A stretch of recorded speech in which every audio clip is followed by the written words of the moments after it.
Aduh, lupa. Saya ulangi lagi ya. Nah, ilmu diagnosa dalam TCM ini ada 2 ya. 4 cara pemeriksaan, kemudian digolongkan ya. Di diagnosa ini namanya penggolongan sindrom. Penggolongan sindrom, ada penggolongan sindrom berdasarkan kelainan meridian, ada meridian utama, kemudian ada meridian istimewa ya. Kemudian ada penggolongan sindrom berdasarkan kelainan organ ya. Nah, sekarang kita akan mengisi status pasien, akan menjelaskan 4 cara pemeriksaan ini ya. Ini 4 cara pemeriksaan. 4 cara pemeriksaan ini tercermin dalam status data pasien. Di sini 4 cara ya. 4 cara. Berarti ada 4 ya.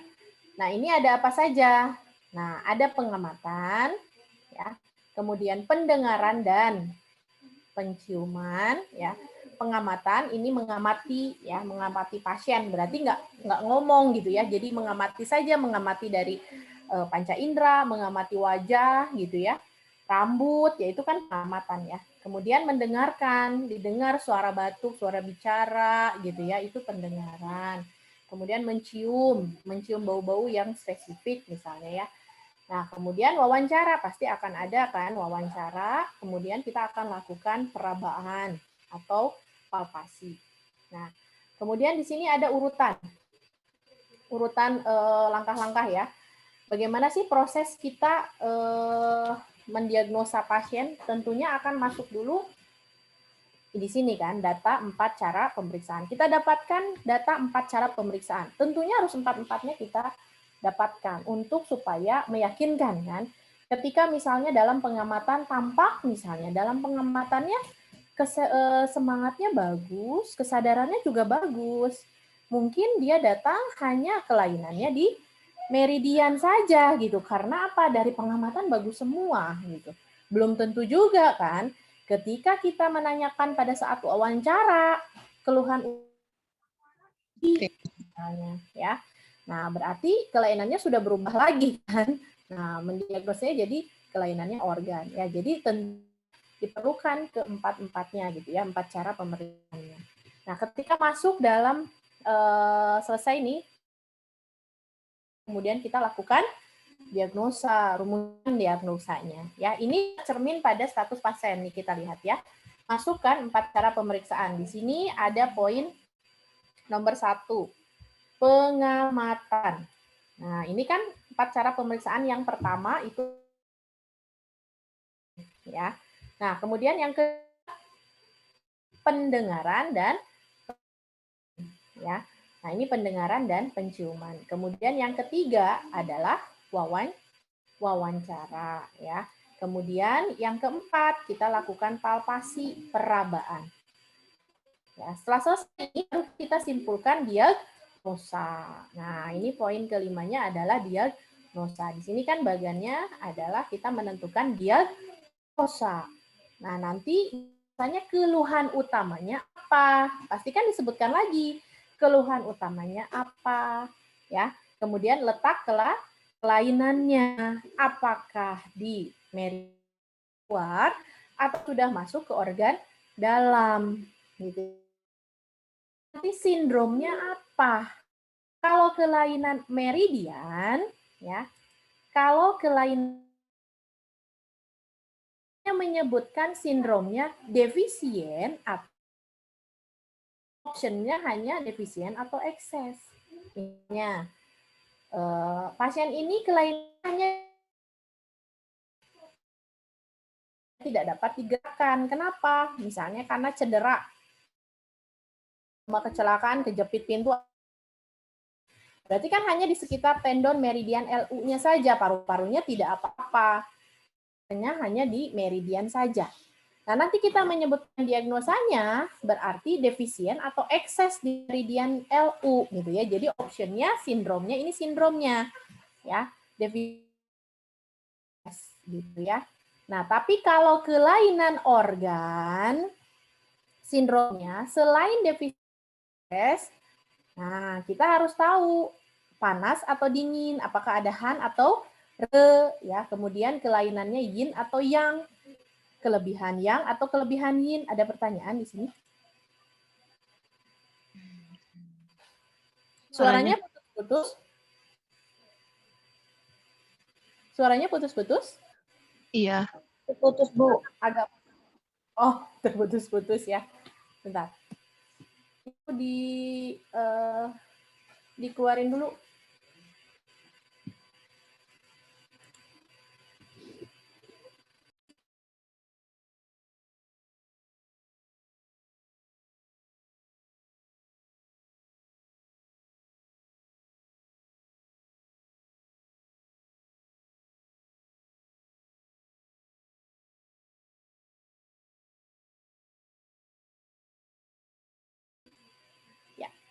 Masih putus-putus nggak? Udah lancar sih, Bu. Lancar, Bu. Coba dulu aja, Bu. Oh, udah ya. Keluar dulu wifi-nya semua, sebentar.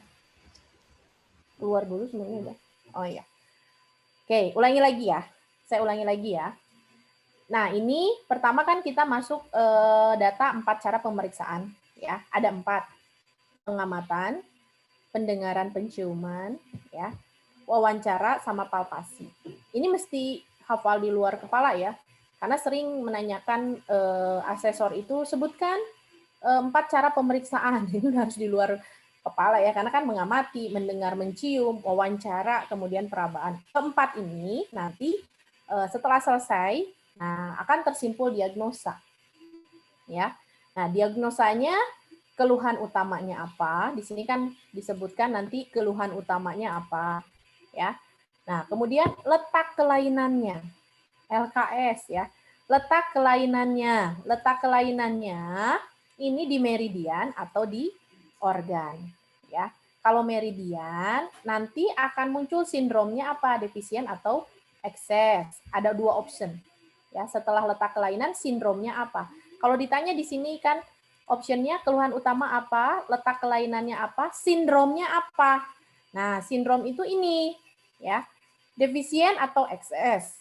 Ini untuk kelainan meridian. Jadi kelainan meridian optionnya ya kita menyebutkannya defisien atau ekses saja gitu ya. Nah, kalau kelainan organ ini seperti kita menjawab soal kasus yang saya tugaskan. Selain defisien ekses, menyebutkan han dan re kan, panas atau dingin. Kemudian kalau ada misalnya kelebihan yang atau kekurangan yang, nah ini juga disebutkan gitu ya. Nah kalau li ini adalah kelainan organ dalam. Li ini artinya kelainan organ dalam. Semua kelainan organ dalam pasti menyebutnya li gitu ya. Karena kalau piau itu adalah kelainan meridian. Ini ada di yin yang ya. Ini ada di apa? Pas pertama kita pertemuan yin dan yang kan. Letak kelainan itu ada piau, ada li. Piau itu kelainannya hanya di luar, li itu sudah masuk ke organ dalam. Jadi li di sini bukan large intestine, tapi li ini bahasa Cina artinya dalam. Ya. Jadi sudah masuk ke kelainan organ dalam. Ya. Nah, dari sini sudah menentukan diagnosa, baru kita susun rencana terapi. Ya. Di sini poin nomor 6 Romawi, rencana terapi. Mulai dari memilih alat, ya, kemudian pemilihan titik. Kan kita tentukan dulu mau pakai alat apa, jarum atau misalnya menambahkan moksa atau enggak gitu ya. Mau pakai TDP atau enggak. Nah, kemudian memilih titik kan kita sudah belajar meracik titik ya. Kemudian cara manipulasinya. Sedasi atau tonik. Nah, sedasi cara manipulasi ini Bu bisa beda enggak? Ya, cara manipulasi ini apakah misalnya titik kausalnya yang terkena misalnya liver dan ginjal, misalnya LR dan KI. Dalam diagnosa pasien ginjal itu kan tidak ada fenomena ginjal itu ekses, ginjal itu selalu defisien. Tapi dalam rangkaian diagnosa ini tampak pada livernya ekses tapi ginjalnya defisien. Berarti kan cara manipulasinya akan ada dijelaskan di sini 2 item kan. Livernya akan disedasi, ginjalnya akan ditonik. Bisa terjadi kemungkinan pola gabungan seperti itu ya. Kalau enggak ada ya sudah gitu ya. Nah, berarti kalau nggak ada semuanya ditonik atau semuanya disedasi gitu ya. Oke, kemudian jadwal terapi. Kemudian anjuran ya, kemudian nanti prognosis, bisa menentukan prognosis atau kita bisa menentukan rujukan ya. Jadi nanti sistemnya seperti ini polanya ya. Rangkaiannya ya. Jadi setelah kita masuk 4 cara pemeriksaan, kemudian nanti menentukan diagnosa, kemudian menentukan rencana terapi. Dari sini kita bisa menentukan prognosis, kemudian sistem rujukan ya. Jadi apakah kalau misalnya mau merujuk, nah ini setelah kita menyusun diagnosa ini ya. Oke, kemudian nah kita akan masuk satu persatu ya. Satu persatu kita jelaskan isi dari status pasien ini ya. Jadi status pasien ini ya terdiri dari 4 cara pemeriksaan, kemudian kita tentukan diagnosa, kemudian kita susun rencana terapinya ya. Jadi ada 4 cara pemeriksaannya, kemudian 5-nya diagnosanya apa, kemudian rencana terapi. Ya, itu yang ada pada status pasien ya. Nah, sekarang kita satu persatu akan jelaskan ya. Kita akan mengisi pengamatan dulu. Pengamatan ya. Pengamatan ini kita nanti menilai berarti mengamati ya, pada saat mengamati ini diam sejenak berapa menit ya nanti dianya kaget gitu. Maksudnya dianya nanti ngapain dia mengamati seperti itu ya. Pada saat wawancara aja, pada saat wawancara kan kita sambil mengamati ya, sambil mengamati wajah kan sekian detik gitu kita melihat gitu ya. Nah, kita di sini yang pertama yang dinilai adalah kesadaran ya. Yang dinilai adalah kesadaran. Menilai kesadaran ini menilai semangatnya dan kesadarannya bagaimana ya. Dari sini kalau sudah kesadarannya baik ya, mungkin kelainan hanya di meridian. Karena kalau kelainannya kesadarannya sudah buruk ya, nah berarti kan semangatnya sudah lesu gitu ya, kesadaran menurun, berarti kan mungkin sudah kelainan organ dalam gitu ya. Nah, ini ada sen ya. Sen ini tadi menilainya kesadaran ya. Ada semangat, kemudian ada kesadaran. Semangat, kesadaran, sinar mata, dan ekspresi umum. Kalau kesemuanya ini baik, nah berarti kelainannya hanya di meridian. Kalau kesemuanya ini buruk, nah ini mungkin mungkin ini kelainannya di organ. Ya, ini menilai sen. Ya. Kemudian kita menilai sen di sini udah ya. Semangat buruk dijelaskan di sini. Tanda-tanda pasien. Kalau semangat buruk itu gini. Jadi misalnya dia datang aja digotong orang misalnya ya. Nah, ini juga sama ya. Mulai sulit untuk berkomunikasi, malas berbicara ya, tampak lesu, malas berjalan. Kemudian malas bekerja, duduk bersandar ya. Mungkin ini sudah kelainan organ. Contoh misalnya, lebih enak duduk ya daripada berbaring. Berarti kan dia ada sesak gitu ya. Nah, ini kan buruk ya. Harusnya kan dia kalau duduk bisa, berbaring bisa, nggak ada kelainan gitu ya. Nah, ini biasanya masih bagus ya, masih tergolong kelainan meridian ya. Nah, kemudian kalau kesadaran menurun, misalnya mengantuk ya. Sporosus itu ngantuk yang berat banget ya. Kemudian komateus ini tidak tidak sadar ya. Nah, ini kesadarannya sudah mulai menurun ya, mungkin kelainannya di organ ya. Nah, itu hanya kemungkinan awal kan. Nanti kita tentunya harus lengkap dari wawancara juga, palpasi perabaan baru kita simpulkan gitu ya. Kemudian menilai sinar mata. Nah, ini menilai sinar mata. Sinar matanya sayu atau tidak fokus. Nah, ini kan sama ya, ketika sinar matanya sayu tidak fokus juga ini masuk ke kelainan organ ya. Nah, kalau ekspresi umum ini menilai cerminan emosi pasien apakah terlihat secara spesifik atau tidak. Ya, apakah terlihat secara spesifik atau tidak? Misalnya tampak merenung, berpikir terus. Saya tanya dia jawab berapa menit gitu ya.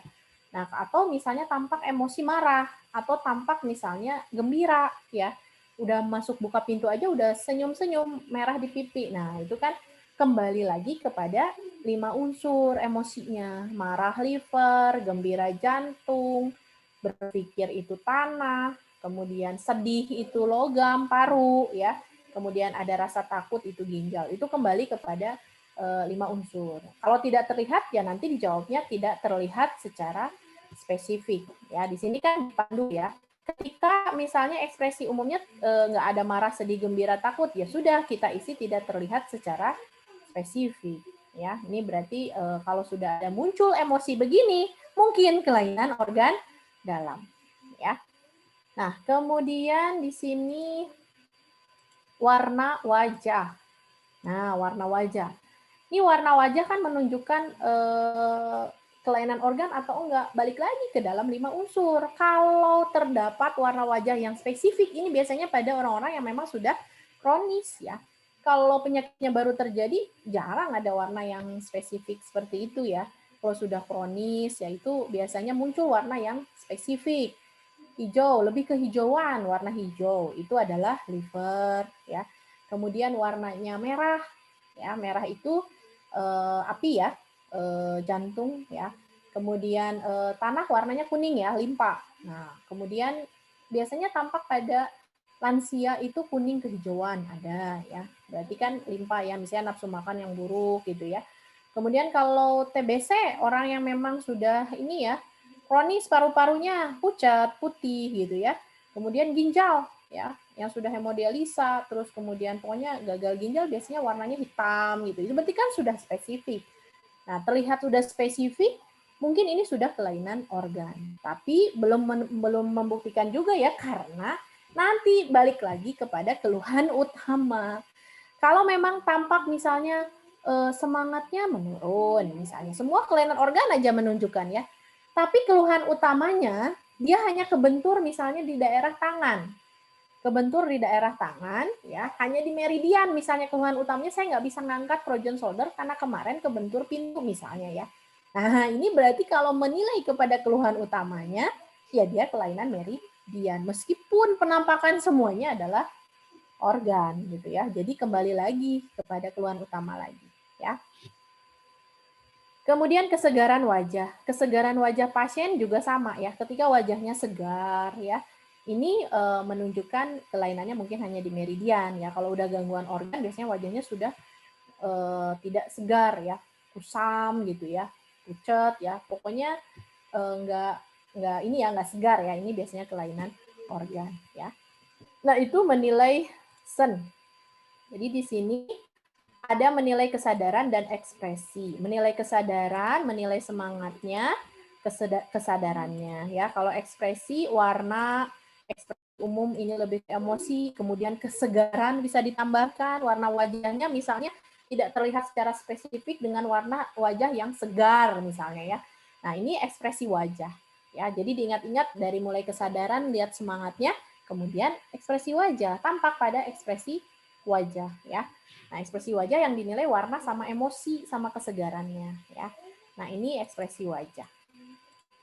Kemudian kita akan menilai singtai. Singtai itu fenomena di mana menilai bentuk tubuh ya, kemudian gerak-geriknya dia ya, kemudian panca indera ya, termasuk menilai nanti mengamati lidah ya. Nah, sekarang kita akan menilai bentuk tubuh. Yang paling lazim itu kita menilai kurus gemuk ya. Kurus gemuk gitu ya. Nah, kurus itu biasanya sumbernya api. Kurus dalam arti kata tidak ideal gitu ya, kurus kering gitu ya. Nah, itu dia sumber api. Biasanya kadang ada yang makannya memang banyak tapi tuh nggak gemuk-gemuk ya, berarti habis nih dalam ini berarti ada api ya. Terkuras gitu ya oleh api. Kalau gemuk ini kegagalan, biasanya gagal cerna. Di mana kalau terjadi kegagalan cerna akan terjadi kelembaban dalam tubuhnya. Akhirnya ya udah gemuk gitu ya. Nah, selain itu, kurus, gemuk ya, kita akan menilai bentuk tubuh secara 5 unsur ya. Nah, nanti kita lihat di sini. Nah, ini ada diagnosa bentuk tubuh ya. Secara konsep daripada tipe-tipe 5 unsur ya. Di sini ada tipe air. Nanti langsung menilai diri sendiri ya. Nah, ini ada tipe air. Tipe air ya, ini bentuknya seperti ini ya, bahunya tuh sempit tapi di sininya buncit ya. Nah, ini kaki dan tangannya tuh pendek ya. Kalau jantung ya. Ini tipe api, biasanya agak botak di tengah, ya. Ini perut buncit, ya. Nah, kalau kayu begini nih, kurus, biasanya ininya agak lonjong, kurus, ya. Nah, logam ini biasanya orang-orang yang kadang berotot ya di sini ya, karena di sini bidang biasanya. Ini bidang, kemudian ini segi 4 ya. Ininya segi 4. Nah, ini tanah. Ini ibu-ibu banyak ya tipe tanah ya. Udah sama paha lebar, perut buncit gitu ya.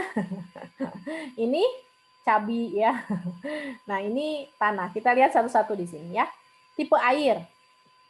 Wajahnya bulat, kepalanya besar, pipinya lebar ya. Kulit kadang agak keriput dan warna wajah agak gelap. Ya, sama halnya seperti tadi, warna wajah kan agak gelap gitu ya. Bahunya sempit. Bahunya maksudnya nggak lebar, nggak yang lebar gitu. Jadi kayak segitiga gitu ya. Tapi ini perutnya besar. Tulang belakangnya panjang. Jadi kalau tipe air, kaki dan tangannya itu sebetulnya pendek, tapi daerah sininya panjang. Jadi seperti kelihatan tinggi kalau dia duduk tuh dia ininya panjang ya, si tulang belakangnya. Karakternya simpati tapi agak malas, setia terhadap sejawat dan perasa ya. Ini berdasarkan kitabnya ya. Kemudian tipe api. Tipe api itu tampak pada botak di sini. Ya. Wajahnya agak merah sesuai dengan memang tipe karakter api kan jantung merah gitu ya. Kepalanya tajam ke atas, dagunya yang tajam juga ya. Nah, kemudian rambut kadang agak keriting ya, atau tidak banyak rambut, memang nggak berambut di bagian atas ya. Tangan dan kakinya kecil. Bedanya kalau ini dia malas jalan. Kalau ini jalannya cepat. Tipe api itu jalannya cepat. Ya, tangan kakinya kecil tapi jalannya cepat. Bahunya lebar. Beda sama tipe air tuh bahunya sempit ya. Kalau ini bahunya lebar ya, tulang belakangnya kan panjang ya. Aktif, energik ya, mengagumi keindahan dan tidak terlalu mengutamakan materi. Ya, di sini cenderung berumur pendek ya, karena memang kelainan di jantung ya, pembuluh darah juga ya. Karena memang kekuatan mereka di situ gitu ya. Kemudian kayu. Kayu ini kurus ya, kurus, wajahnya panjang. Ya, kalau berdasarkan warna wajah sesuai dengan warna kayu, tumbuhan hijau, agak kehijauan ya. Tubuhnya tinggi, agak kurus dengan tulang dan syaraf yang kuat. Bahunya lebar, sama seperti tipe api. Ya, punggungnya juga sama, panjang juga sama seperti tipe api. Tangan dan kakinya kecil. Pekerja keras dengan kecenderungan sering merasa cemas ya. Kemudian logam. Logam ini wajahnya persegi. Ya, pokoknya ingat logam itu wajahnya segi empat, kan ada ya warna wajah wajahnya persegi gini ya. Kepalanya kecil, kulit putih sesuai dengan warna logam. Kemudian bahunya bidang dan tubuh kadang berotot gitu ya. Bahunya lebar, punggungnya panjang dan kurus, tangan kaki kecil. Berjalan lambat tapi mantap. Nah, mereka sangat teliti, rasional, dan mandiri, serta berkemauan kuat. Suara mereka agak keras, karena kan paru-paru ya, paru merupakan kekuatan utamanya. Ya, jadi biasanya bentuk wajah yang kotak nih, yang persegi, ini tipe logam. Kemudian tipe tanah. Nah, tipe tanah mah ya bundar wajahnya. Kulitnya kuning, kepala besar, rahang. Nah, ini biasanya rahangnya lebar. Ya, rahangnya besar. Tubuhnya agak gemuk, paha dan betis juga besar, perut juga besar ya. Mereka tenang, tapi kurang berambisi.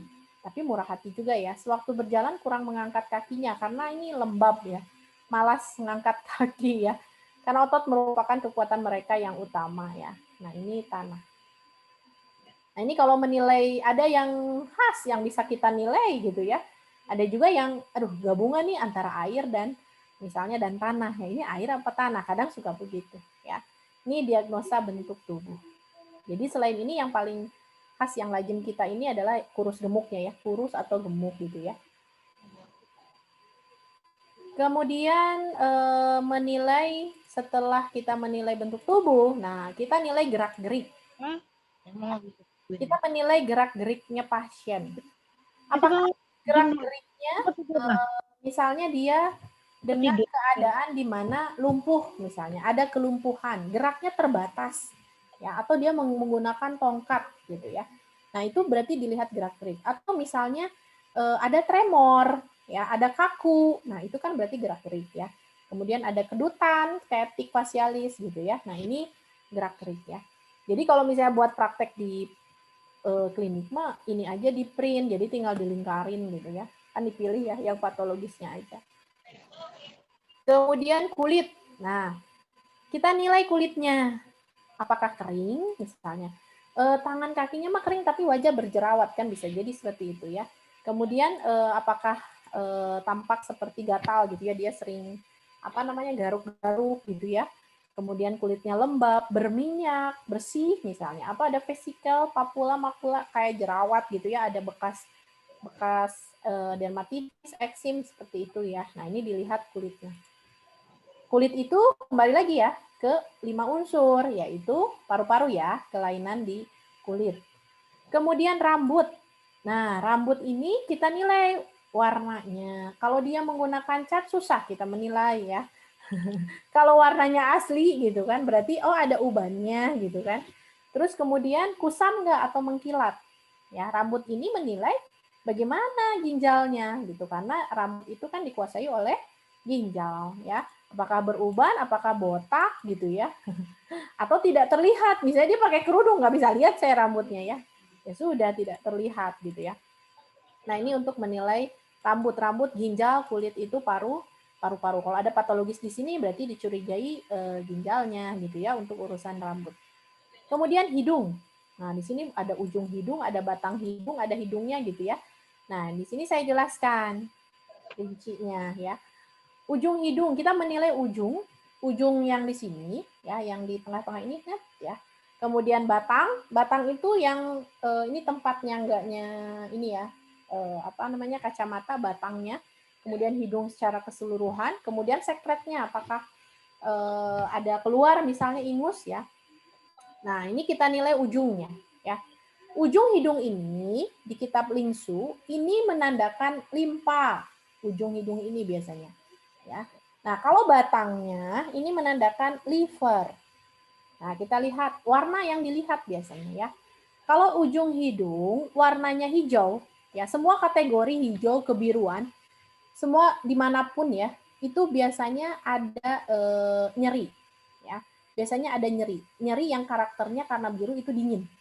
Ya, nyeri karakternya dingin. Jadi nyerinya tipenya dingin. Karena dingin ini ya bisa membekukan darah dan membuat kita nyeri dingin itu ya. Jadi kalau kita ada nyeri bisa patogennya penyebabnya adalah dingin, karena dingin itu bisa mengerutkan pembuluh darah jadi stagnan kan. Nah, itu mengakibatkan nyeri gitu ya.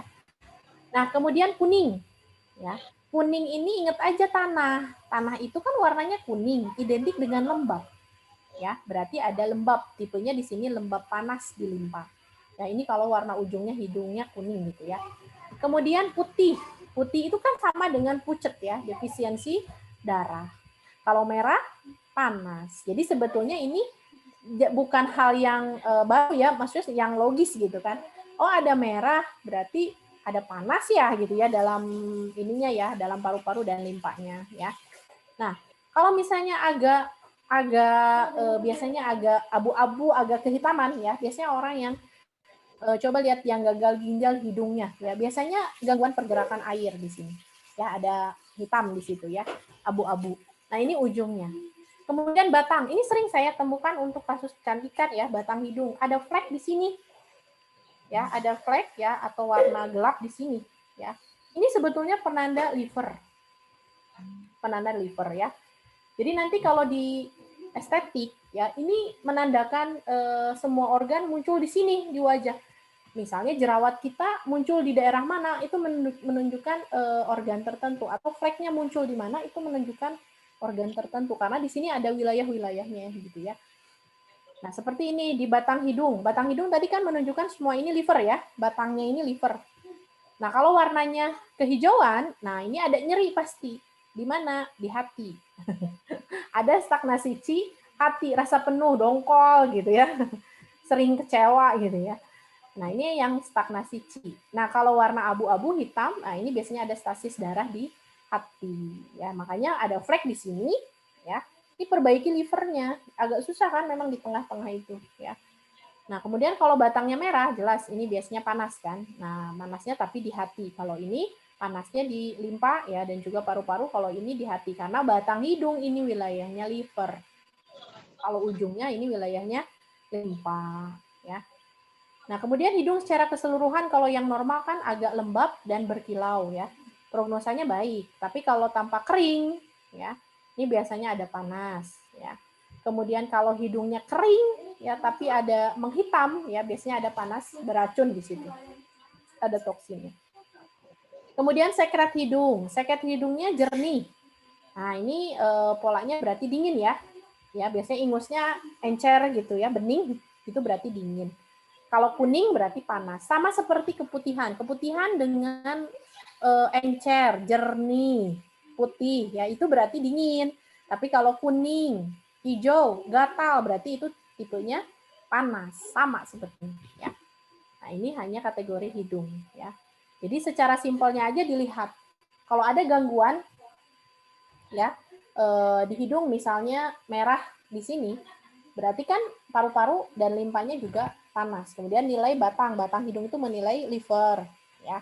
Kemudian nilai sekret hidungnya ya. Jika ada, kalau nggak ada ya udah ya. Kalau misalnya memang dia ada pilek gitu ya. Kemudian kita akan menilai telinga. Menilai telinga ya. Nah, ini telinga ini dikuasainya oleh ginjal ya. Nah, ini cuping lembab mengkilat, prognosanya baik, warnanya merah muda, ya bagus ya. Nah, itu warnanya lembab tuh prognosa baik. Tapi kalau warna sudah berubah, warnanya putih, ini lagi kedinginan, ya dingin, ada patogen dingin, warnanya putih. Kebiruan itu suka ada nyeri, ya. Untuk kasus-kasus nyeri yang tipenya nyeri itu biasanya telinganya agak kebiruan gitu ya. Kemudian kalau layu dan kering, ya ini mah lansia biasanya ya, layu, kering, mengkerut ya. Kusam, nah itu biasanya ini faktor usia ya. Kalau cupingnya bengkak, nah dan nyeri, ini biasanya anak-anak nih suka nih, kalau udah demam, ke telinga megang kan, nyeri, dipegang juga nyeri nih telinga. Ya biasanya ini panas, ya tipe demam gitu ya. Ini tipe demam ini biasanya nyeri dan juga bengkak ya. Kemudian telinganya bengkak. Nah, ini berarti ada patogen ya. Contohnya seperti patogen panas gitu ya, atau menumpuk ya, itu jadinya telinganya agak bengkak. Nah, kalau telinganya tipis berarti ini kekurangan qi dan darah ya. Kemudian lobus ya, atau cupingnya panjang ya, ini sering saya singgung ya, kalau telinganya lebar gitu ya, panjang. Nah, itu berarti konstitusinya kuat. Kalau misalnya kecil, berarti konstitusinya buruk atau tidak proporsional misalnya dengan wajah. Biasanya konstitusinya buruk gitu ya. Nah, ini diagnosa telinga. Pokoknya kalau kelainan di sini berarti berhubungan dengan organ KI gitu ya. Yang penting kita tahu ini normalnya berarti merah muda, kemudian bagus ya, lembab, ya itu prognosa baik. Tapi kalau sudah berubah warna ya berarti kelainan di situ gitu ya, di organ KI-nya. Mata. Nah, ini saya jelaskan mata ya. Kita akan menilai mata. Mata. Nah, ini secara keseluruhan ya, secara keseluruhan mata itu dikuasainya oleh liver. Dari mata turun ke hati. Urusan pandangan kabur. Ya, itu berarti gangguan liver ya. Terus kemudian matanya merah ya. Nah, merah bengkak. Nah, itu berarti angin liver ya, liver. Pokoknya secara keseluruhan itu liver. Tapi kita bisa mendiagnosa kalau kita teliti lagi gitu ya. Ada keanehan misalnya di daerah ininya, skleranya, ya di daerah sini, daerah iris, pupil gitu ya, kemudian daerah kelopaknya. Nah, ini ada berkaitan dengan organ-organ tertentu gitu. Jadi muncul ke sini ya. Kita lihat di sini. Kelopaknya ini ya, baik bagian atas maupun bawah, ini adalah limpa lambung. Kelopaknya ya. Ini adalah limpa lambung. Kemudian bagian ini ya, ini adalah paru-paru. Ya, skleranya ini adalah paru-paru. Kemudian di sini kan ada serabut di sini ya. Ini jantung, sudut mata ya. Ini jantung ya. Kemudian ini adalah liver. Kemudian di tengahnya ini adalah ginjal. Ya, di tengahnya ini adalah ginjal ya. Nah, kemudian kalau ada misalnya bercak gitu ya, atau merah ya, di bagian tertentu di daerah sini, ini sebetulnya terbagi lagi, ya. Ini daerah punggung. Jadi kalau ada bercak di atas, berarti ada kelainan di daerah punggung. Nah, kalau ini di daerah dada, gitu ya. Jadi ini terbagi lagi, yang atas ini punggung, yang ini adalah dada. Ya, ini untuk sklera ya. Biasanya misalnya letak abu-abunya di sini atau letak misalnya merahnya di sini. Oh, ini ada kelainan di dada. Oh, ini di punggung gitu ya. Nah, ini terbagi lagi. Nah, kita lihat di sini. Kalau seluruh matanya merah, nyeri, bengkak, ini kan semua juga mata itu dikuasainya oleh hati. Kalau matanya merah, ada api liver ya. Nah, api hati. Contoh misalnya, ada keluhan pasien hipertensi dengan mata merah. Berarti hipertensinya karena ada api liver atau api hati yang terlalu membara sehingga membuat tensinya naik gitu ya. Nah, mungkin dia ada emosi berlebihan ya atau ada misalnya mudah tersinggung ya. Nah, ini ada api hati ya. Jadi karena mata ini kan dikuasainya oleh liver ya. Kalau matanya kusam atau mendung ya. Jadi matanya tuh kusam ya. Nah, ini ada gangguan pikiran. Sok aja lihat kalau orang yang lagi pusing ya, banyak masalah gitu ya, yang berhubungan dengan emosional ya. Ini biasanya matanya tampak kusam, nanti ke wajah juga kusam, mau dia didandanin segimana juga wajahnya kusam ya, tercermin pada wajah ya. Nah, ini biasanya urusan emosional ya. Kemudian sudut matanya merah. Tadi kan sudut matanya ini merah, yang merah hanya ininya saja. Nah, ini berarti menandakan ada api jantung karena itu miliknya jantung daerahnya gitu ya. Nah, di sini merahnya merah keseluruhan kalau ini ya. Kemudian sudutnya putih tapi suram, bukan putih pucat. Ini ada panas dalam defisien, dalam bentuk defisien, kekurangan. Jadi panasnya dalam bentuk defisien ini berarti panas yang kronis, sudah lama betulnya panas dalam jantungnya ya. Kalau ini biasanya tipenya ekses. Ya. Nah, kalau putih pucat, ini tentunya kita tahu semua wajah putih pucat, ya. Telinganya putih pucat, ya itu berarti ada defisiensi kan? Tentunya defisiensi darah, gitu ya. Sama sebetulnya kalau warna mah mengarahkannya sama. Skleranya, sekarang ini sudutnya kan? Sekarang skleranya, berarti hanya di sini saja merahnya. Nah, ini kan menandakan paru-paru nih. Nah, ini kan paru-paru. Berarti kalau warna skleranya merah, paru-parunya panas gitu ya. Warna skleranya kuning, berarti ada lembab. Sama tadi hidung juga, kalau berwarna kuning ada lembab gitu ya. Jangan bingung dengan ini, kita harus hafalin satu-satu. Ini logika aja gitu ya. Kalau merah kan berarti ada panas, putih pucat, defisiensi darah, kuning lembab. Hijau kebiruan biasanya ada rasa sakit, nyeri yang disebabkan karena dingin. Ya sama, nanti juga di lidah seperti itu ya. Kemudian pembengkakan di bawah mata. Nah ini sebetulnya eye bag ya. Ya maksudnya eye bag ini, ya ini kan miliknya limpa tadi ya. Nah ada dua, karena di sini kalau ada pembengkakan di mata berarti ada retensi cairan kan. Air, ini urusannya sama ginjal, kemudian sama limpa. Ya sebenarnya kita bisa menerapi selain ginjalnya, limpa juga diperbaiki. Ini defisiensi ginjal ya, eye bag itu ya. Kemudian bercak abu-abu dan bercak seperti awan. Suka ada hitam titik-titik ya. Nah, ini ada stagnasi qi. Ya, biasanya ada terganggu urusan qi-nya ya. Kemudian bintik hitam pekat ya seperti biji wijen. Nah, ini berarti ada stasis darah ya. Hitam jadi merah jadi menghitam gitu ya. Ini ada stagnasi darahnya. Nanti bisa dilihat stagnasi darahnya di daerah mana, daerah punggung, dada gitu ya, di daerah mana. Kemudian bintik-bintik hitam dikelilingi oleh abu-abu, gangguan dan darah. Suka ada di sini. Di sininya nih, suka ada ya. Ini warna putih ya. Di sini ini ada gangguan di liver, ya, defisiensi darah di liver. Kemudian ginjalnya juga sama ya. Ini ada gangguan Qi dan Xie di liver dan juga di daerah ginjal. Ya, daerah ginjal. Kemudian vena merah. Pernah ada apa merah-merah ya, kayak serabut gitu ya. Ya venanya gitu ya, merah-merah itu berarti ada rasa sakit.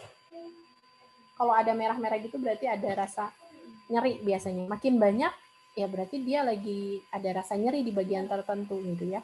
Nah, ini mata ya. Jadi nanti dilihat lagi, dibaca lagi ya. Nah, sebetulnya warna itu sama semuanya, mau kuning di hidung ya, mau kuning di mata gitu. Mau kuning nanti di selaput lidah, sama kuning itu biasanya menandakan panas, lembab gitu ya. Nah, itu kuning ya. Jadi indikator warnanya sama. Nah, kemudian kita mendiagnosa mulut dan bibir. Belum ke lidah ya, ini masih mulut dan bibir.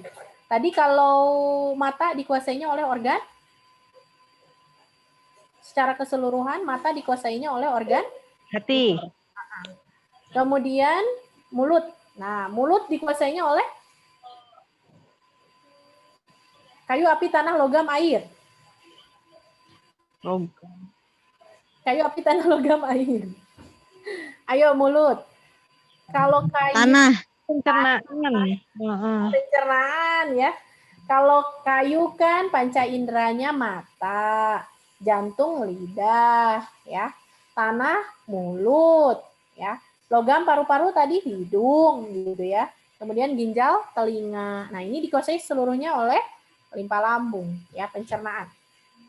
Nah, yang betul, yang normal, yang sehat, ini merah pucat, ya, merah pink maksudnya ya, merah muda gitu ya, agak lembab dan mengkilat. Agak susah kalau dia pakai lipstick ya. Ini warnanya sehat ya. Tapi kalau sangat pucat, berarti kan logika saja kalau pucat berarti defisiensi darah gitu ya, atau dia ada dingin. Defisiensi yang itu mewakili panas. Yin itu mewakili dingin. Berarti kalau dia kekurangan panas, panasnya defisien, panasnya kurang, berarti dia kedinginan kan sindromnya ya. Nah, ya sindrom dingin pucat ya. Habis berenang kan pucat bibirnya ya. Kemudian kalau habis makan cabai merah ya, berarti ada panas ya. Kalau ada biru-biru cyanosis, stasis darah di jantung ya, stasis darah ya. Kemudian merah dan sangat kering, berarti panas sampai kering menghabiskan cairan ya. Nah, karena ini sangat kering, jadi menghabiskan cairan. Mulut agak terbuka. Ini biasanya yang pernafasannya terganggu, jadi dia pakai mulut. Itu sebetulnya pernafasan defisien. Ya. Jadi pernapasannya menggunakan mulut, yaitu keadaan defisien. Pernapasan melalui mulut dan hidung tersumbat. Nah, ini defisiensi ciparu. Ya. Warna kehijauan sekitar mulut, bukan di mulut, sekitar. Ya. Nah, ini berarti liver lagi menyerang limpa. Coba temukan di lansia yang kasus liver dan tanah ya. Itu warnanya sekitarnya hijau, kemudian mulutnya biasa gitu ya, warnanya agak pucat gitu ya. Nah, ini biasanya stasis darah ya, liver dia menyerang ke SP karena hijau itu kan liver ya. Liver ya. Nah, itu dia sedang menyerang lambung ya. Tampak ya. Sama dengan nyeri lambung. Nah, nyeri lambung, coba dia lihat yang sudah kronis. Nyeri lambung yang sudah kronis, terus dia lagi nyeri. Coba lihat bibirnya. Di sekitarnya warna hijau biasanya. Ya, berarti ada nyeri. Nah, itu biasanya penyerangan dari liver menyerang ke lambung ya, ke limpanya juga ya.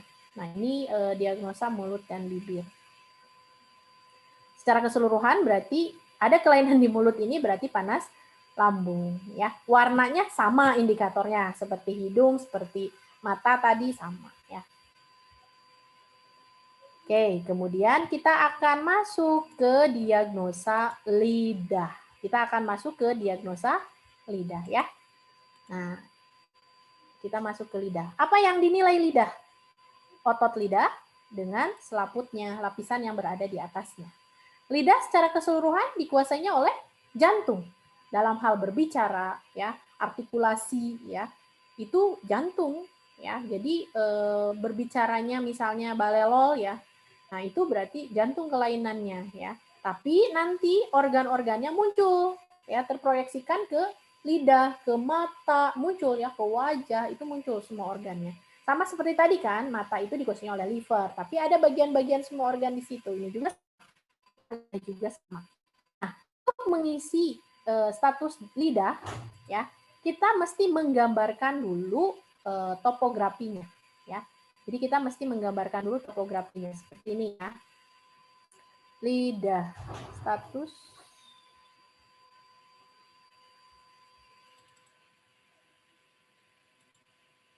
Ini udah terisi belum ya? Sebentar ya.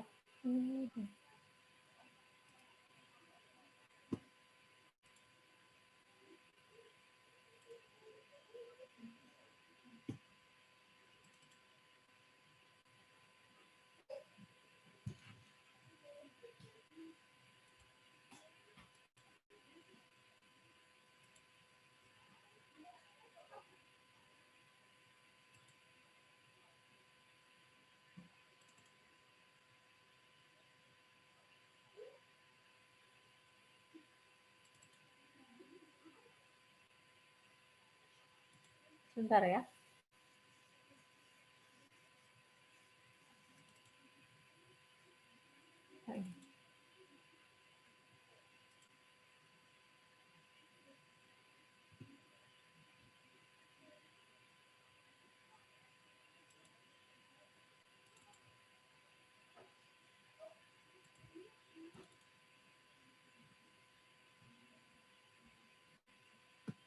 Kok sudah dibuka ya?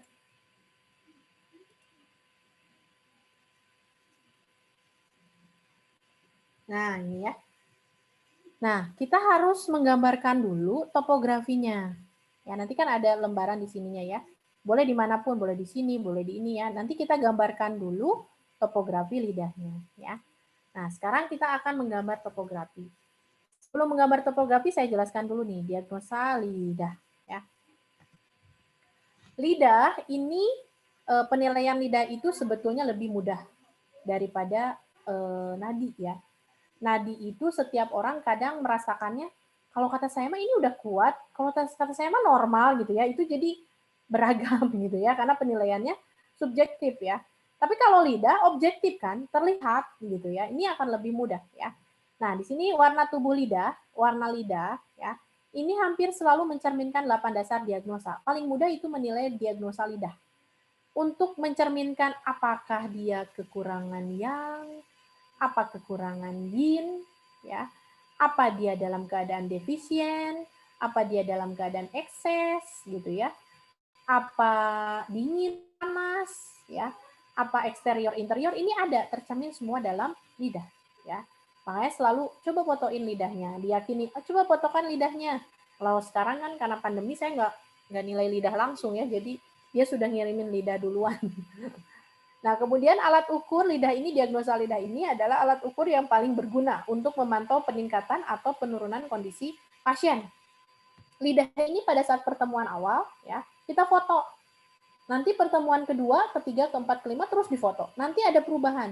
Kalau perubahannya ke arah yang baik, nah berarti akupuntur kita bagus. Misalnya asalnya selaput lidahnya tebal. Lama-kelamaan selaput lidahnya tipis. Nah, berarti patogen sudah mulai terusir. Jadi ini kita bisa menilai bagaimana perkembangan kondisi pasien dengan melihat lidah. Ya. Kemudian topografi lidah merupakan subjek kesepakatan yang cukup umum. Ya, jadi ini mudah diterapkan. Ya. Kemudian relatif objektif dibandingkan dengan teknik lain, karena nadi itu masih harus setiap perabaan bahkan sesama asesor atau sesama ini juga dosen kadang berbeda. Oh, menurut saya mah udah kuat segini. Oh, menurut saya misalnya justru ini tuh kurang misalnya, itu kadang seperti itu ya. Kemudian agak mudah dipelajari dibandingkan diagnosa nadi ya. Nah, ini kita lihat nanti kita belajar dari lidah ini ya. Nah, kemudian efek samping daripada obat nanti tercermin pada lidah kalau dia penggunaannya jangka panjang ya. Kita lihat di sini kalau dia terlalu mengkonsumsi antibiotik ya, ini nanti akan terkelupas berpetak-petak. Jadi selaput lidahnya kayak peta gitu ya, kayak gini. Nah, ya ini kan kayak pulau ini ya. Ini terkelupas ini ya. Nah, ini kalau penggunaan antibiotik yang berlebihan ya, bisa menyebabkan defisiensi yin lambung. Artinya lambungnya panas dalam keadaan defisien ya. Itu yang berpetak-petak ini ya. Cenderung bisa melukai lambung ya. Kemudian kortikosteroid yang berlebihan. Nah, ini biasanya merah dan bengkak, ya. Jadi biasanya merah dan bengkak. Kemudian bronkodilator, ini yang ini ya buat asma itu, ujung lidahnya bisa menjadi merah, ya, setelah digunakan dalam waktu lama dan terus-menerus, panas jantungnya. Kemudian diuretik, ya, terkelupas, sama seperti antibiotik, ya. Kemudian kalau penggunaan antiinflamasi biasanya ada bercak-bercak merah gitu ya, titik-titik merah ya di badan lidah ya, lebih tipis terkelupas ya. Setelah pemakaian jangka panjang. Kemudian anti neoplastik ya, ini obat sitotoksis obat kanker ya. Berwarna coklat sangat tebal atau bahkan hitam dan dilapisi kering. Biasanya tampak pada selaputnya, biasanya warnanya agak coklat gitu ya. Nah, itu beberapa efek samping dari obat biasanya tercermin pada lidah. Ya, kalau lidahnya begini berarti ada gangguan organ dalam. Ya, ada gangguan organ dalam ya. Nah, ini kita mesti menggambarkan dulu topografi lidah. Kita mesti menggambarkan dulu topografi lidah ya, topografi lidahnya. Nah, ini pembagian topografi lidah ada 3 area. Sama dengan pembagian sancau pembakar. Ya, sama dengan pembagian pembakar ya. Ada pembakar atas, sancau atas, kemudian pembakar tengah, berarti ini di wilayah abdomen, ini wilayah dada ya. Kemudian ini di perut bagian bawah ya. Nah, di bagian dada ini paling ujung, di sini ada jantung dan paru-paru. Jangan ketukar letaknya, paling ujung itu jantung. Ya. Berarti kalau ada kelainan di ujung sini, berarti ini kelainan di jantung. Ya. Nah, kemudian belakangnya, agak belakang sedikit, ya ini adalah paru-paru.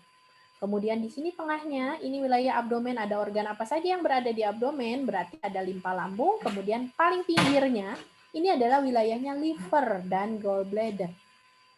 Ya. Kemudian paling bawah, ya bagian bawahnya, ini ada ginjal dan usus-ususan dan juga kandung kemih. Ini bagian sini, ya akar pangkalnya lidah sini. Nah, itu topografi lidah. Jadi menjulurkan lidahnya mesti agak panjang sampai situ ya, sampai daerah belakang supaya kita bisa lihat. Kita bisa agak digituin ya, pakai stick ya, supaya bisa terlihat agak sampai ke daerah sini gitu ya. Nah, ini menilai bagian-bagiannya dulu, ini wilayahnya dulu, ini digambarkan dalam status pasien pada saat ujian digambarkan ya. Nah, kemudian kita akan menilai patologisnya ya, menggambarkan dulu patologis pasien. Apa adanya.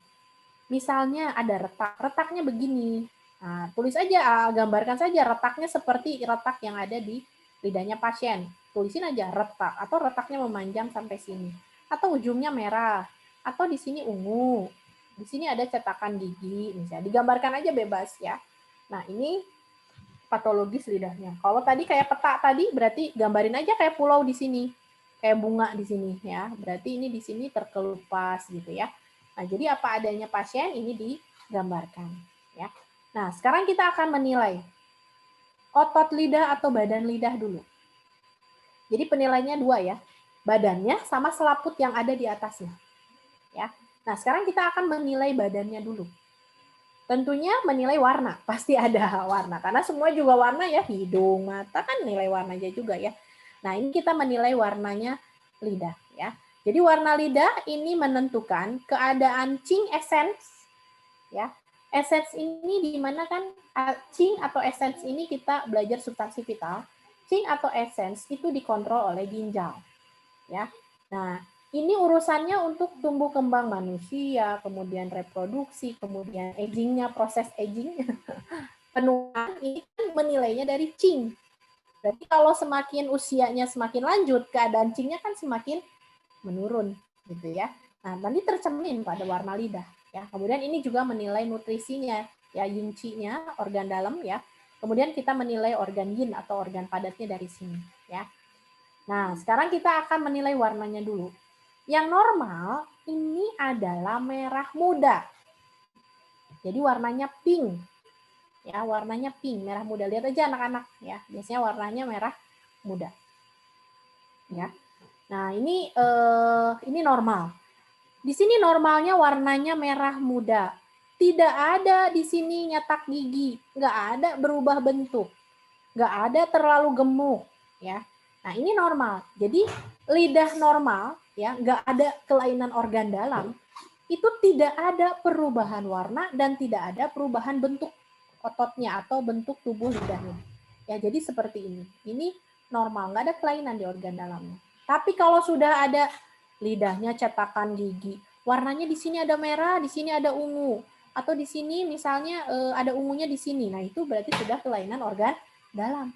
Karena tadi topografi lidah ini menunjukkan kelainan di organ dalam. Karena normalnya seperti ini. Jadi tidak ada perubahan warna dan tidak ada perubahan bentuk tubuh lidahnya.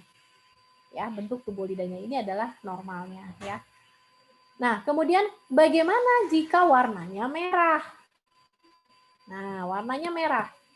Sama seperti konsep tadi, hidung, mata, semua warna merah itu adalah penanda panas atau ada merahnya di mana? Merah keseluruhan atau merah di ujung saja atau merah di pinggir atau merah di tengah sesuai dengan topografinya. Balik lagi.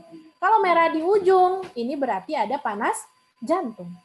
Hampir semua ya yang saya lihat anak muda sekarang ya kuliahan gitu ya atau SMA itu ujung lidahnya merah. Ya, jantungnya panas, rata-rata insomnia, ya mungkin mereka bergadang gitu ya. Nah, ini ujungnya merah, bagian jantung ya, berarti penanda panas.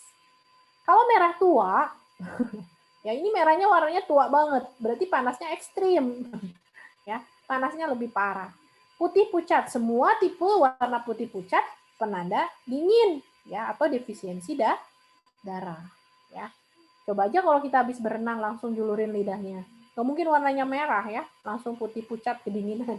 Habis makan bakso pedas merah ya. Kemudian warnanya ungu.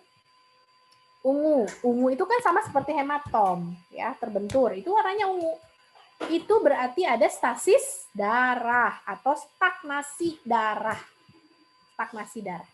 Ungunya juga tergantung.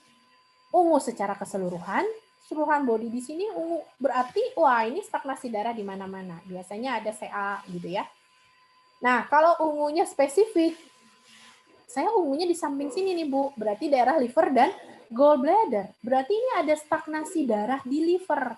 Ada gangguan darah di livernya ya.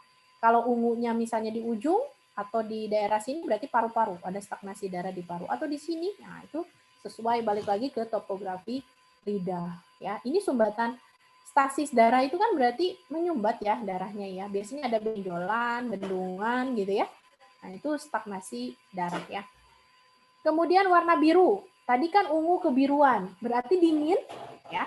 Nanti dingin ini bisa menyebabkan stasis darah karena patogen dingin bisa membuat bekuan darah ya. Nah, ini kalau misalnya anak remaja minum yang dingin-dingin ya. Nah, biasanya akan terjadi gangguan haid siklusnya karena terlalu banyak patogen dingin ya, lidahnya juga tampak agak biru keunguan ya. Jadi sering mengkonsumsi makan makanan mentah ya, kemudian minum minuman dingin atau terpapar dingin. Kan zaman sekarang AC berlebihan ya, masuk ruangan sini AC masuk, nah itu dingin semua ya. Nah, ini bisa menyebabkan stasis darah. Kalau hitam berarti ada toksin, ada racun dalam tubuhnya ya. Nah, ini warna hitam. Nah, ini warna lidah ya. Sebetulnya umum ya dari warnanya ya, sama tadi seperti mata dan juga hidung ya, kita nilai. Kemudian bentuk lidah. Nah, tadi syarat normal itu warna merah muda tidak merubah bentuk lidah ya. Nah, kita lihat bentuk lidah. Bentuk lidah ini kita nilai tipis atau gemuk, bengkak. Kalau tipis banget pada saat menjulur, ya ingat tipis. Nah, ini kalau kurus tipis, ini biasanya kekurangan darah, ini kekurangan yin, ya. Yin, ada yin, ada yang, ya. Yin-nya itu lebih ke materinya. Jadi yin itu mewakili substansi yang terlihat kasat mata ada, material, ya. Yang mewakili fungsional ya, lebih ke arah materi yang tidak terlihat atau chi-nya lah ya, penggeraknya. Nah, itu adalah yang. Nah, kalau kurus, tipis, ini kekurangan yin. Berarti materinya kurang. ini malnutrisi, bisa darahnya kurang ya. Biasanya ini pola makan yang buruk ya, ini kekurangan yin ya. Pokoknya yin itu diwakili oleh materi yang terlihat. Kalau yang itu lebih ke hangat, lebih ke chi-nya ya. Materinya mah ada, hanya kurang yang-nya aja, kurang chi-nya aja. Ya, nah ini kekurangan yin. Nah, beda lagi dengan gemuk bengkak. Gemuk bengkak mah makanan yang masuknya bagus gitu ya. Darahnya ada, hanya dia kurang menggerakkan, kurang yang. Karena yang kekurangan defisiensi yang-nya. Yang kurang adalah yang-nya. Yang itu kan membantu fungsi struktural organ ya. Jadi untuk mendorong, mentransformasi, merubah. Ya, nah itu berarti kurang yang-nya. Kalau nutrisinya mah ada, itu yang gemuk. Ya, tapi kalau yang tipis justru kurang materi. Ya, nah itu perbedaannya antara tipis dan gemuk. Ya, makanya kalau gemuk identik dengan penumpukan. Karena nggak ada yang, kan? Kurang yang-nya, bukan nggak ada, kurang. Ya, jadi materinya ada, ya. Karena dia makannya bagus, tapi hanya kurang mendorong, kurang mentransformasi, ya kurang fungsi struktural organnya ya. Nah, ini biasanya terdapat retensi lembab karena ada penumpukan materi yin. Ya, ada penumpukan yin sehingga ini kurang yang ya. Jadi muncullah lembab, kelembaban. Ya, jadi ingat aja, tubuhnya gemuk, sumber lembab, makan mah bagus ya. Hanya kurang yang ya, kurang motor, kurang menggerakkan gitu ya. Nah, kalau tipis justru kekurangan yin materinya. Mau makan banyak tapi dia kurus, tetap aja yinnya kekurangan karena hangus ya. Habis terbakar biasanya. Ini bentuk lidah ya. Lihat tipis dan gemuk. Selain itu, ada kekakuan enggak? Ya. Contoh misalnya yang stroke. Itu biasanya ada kaku kan? Nggak bisa jadi kayak balelo. Kalau lidah kaku mana bisa ngomong bentes gitu ya. Nah, ini biasanya ada angin dalam yang dicetuskan oleh liver ya. Ingat, liver itu khasnya dia bisa mencetuskan angin dalam. Ya, jangan sampailah amit-amit gitu ya, ada angin dalam yang dicetuskan oleh liver, udah mengacaukan segala. Ya. Nah, kemudian lembek. Lembek itu pada saat menjulur dia tidak kokoh, jadi kayak lembek aja gitu ya. Nah, ini biasanya urusan cairan terkuras. Itu biasanya lembek ya.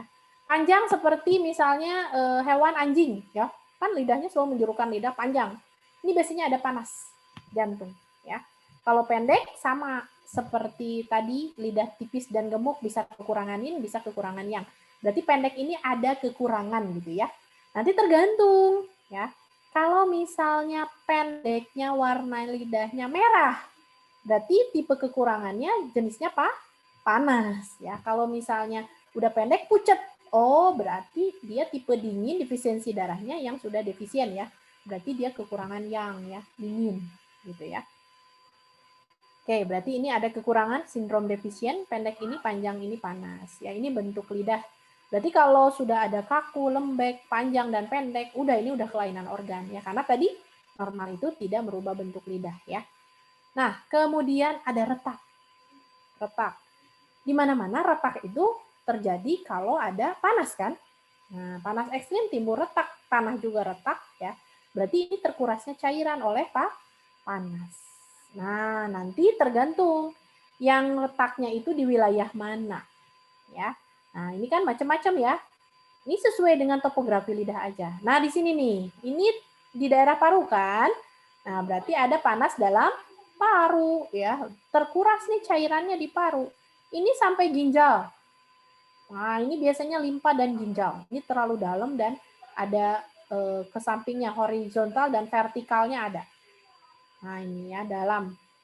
Ya. Ini gangguan emosional. Ini long vertikal ya. Jadi dalam panjang. Nih ya. Long vertikal ini adalah gangguan emosional. Ya, vertikalnya memanjang sampai jantung sampai ujung ya. Nah, kadang kita paling banyak tuh retak kayak begini ya atau kayak begini ya. Ini berarti ada panas di limpa lambung ya di sini. Nah, ini biasanya pada lansia biasanya. Ini seperti es, bunga-bunga es di tengahnya ya. Nah, ini juga sama masih di daerah limpa lambung ya, retak-retak ini. Ini apalagi di tengah center ya. Nah, ini di tengahnya ini juga panas di lambung. Jadi nanti letaknya di wilayah mana disesuaikan dengan topografi lidahnya ya. Nah, itu retak. Pokoknya retak itu penanda panas. Kemudian bergetar. Misalnya aneh nih pada saat menjulur dia ngegetar kayak deg-degan. Kayak tremor gitu ya, lidahnya tremor. Kan ini penanda angin ya. Angin itu kan berayun, gemeter ya, berarti ada angin ya.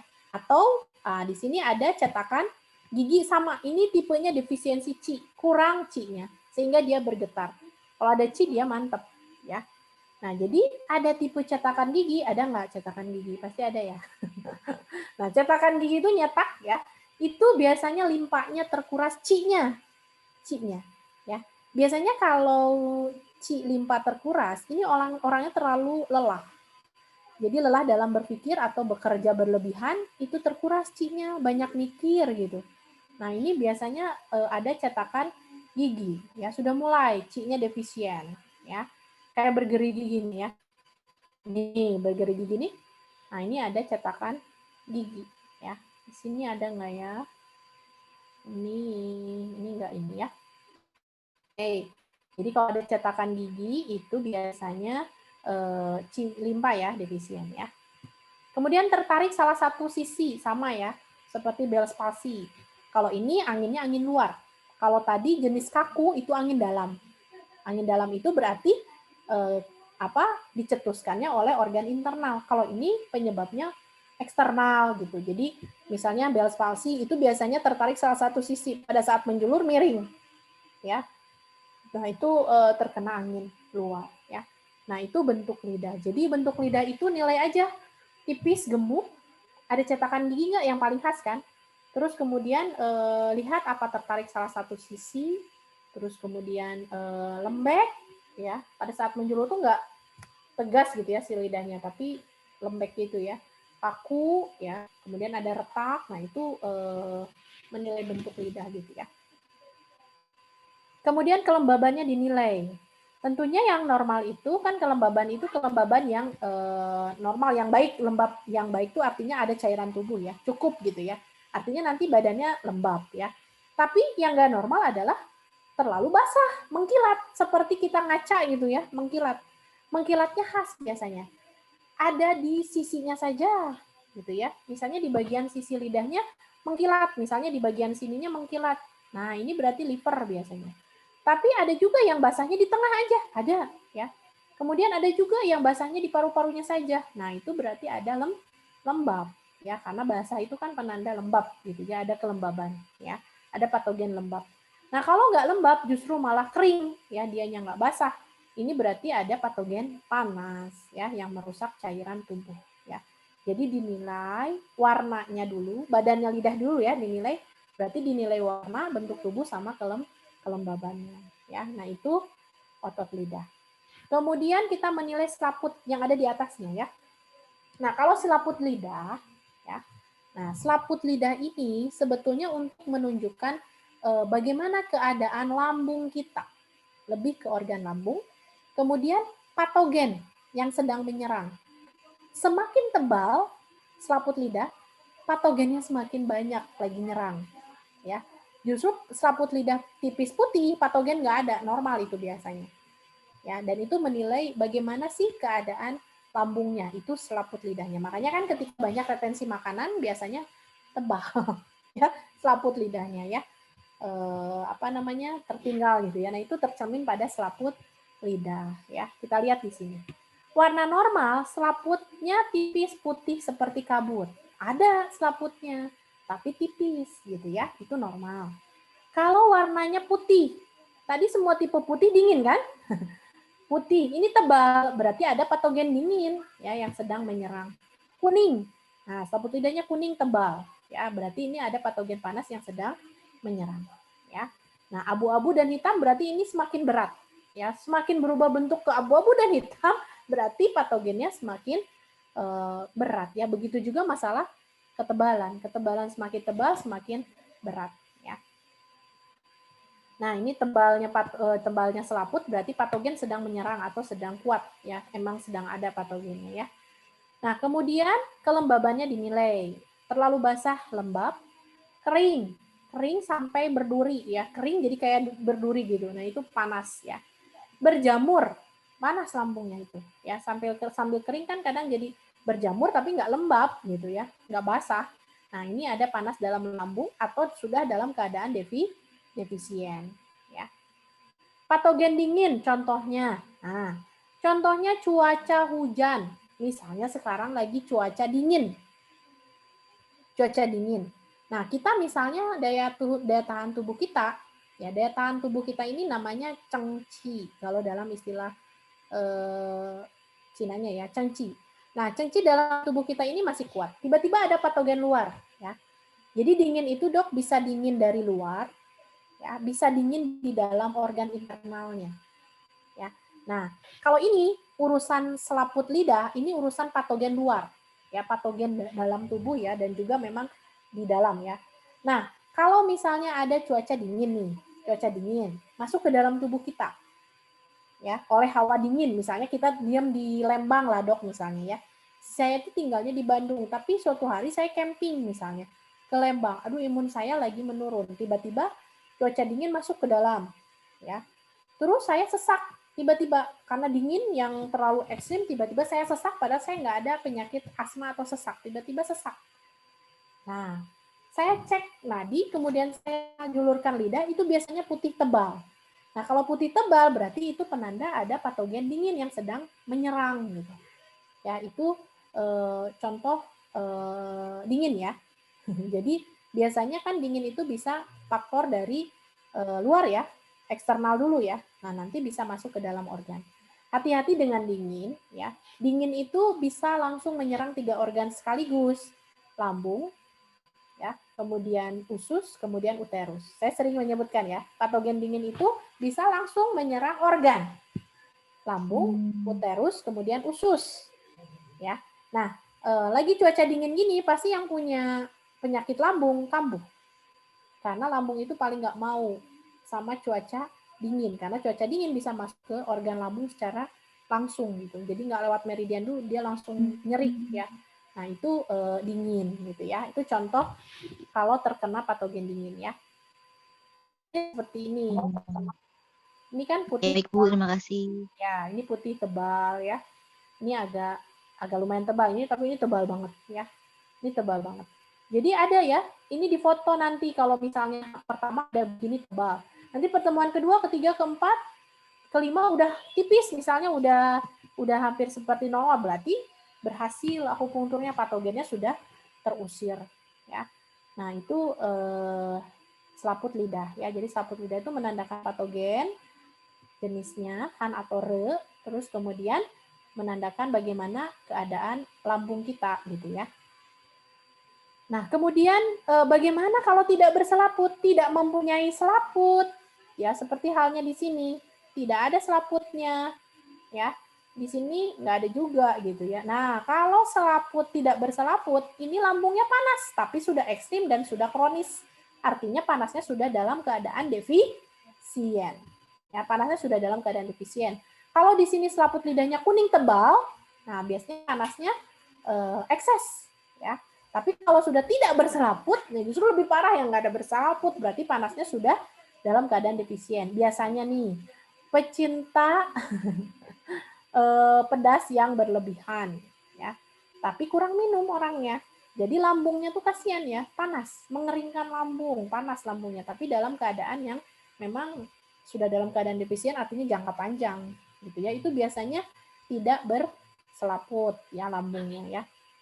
Jadi selaput lidah itu menandakan keadaan lambung dan juga jenis patogennya ya. Kalau putih jenisnya dingin nih, lagi ada dalam lambungnya patogen dingin ya. Kalau kuning tadi berarti ada panas ya. Seperti tipes. Tipes itu kalau dalam kategori TCM itu demam lambung. Jadi memang lambungnya kategorinya panas. Biasanya selaput lidahnya kuning kotor gitu ya. Nah, itu ada panas lambung. Oke, itu selaput lidah. Nah, sekarang ini disimpulkan, ya kan? Secara keseluruhan, lidah itu penampakan daripada 8 dasar diagnosa, ya. 8 dasar diagnosa, ya.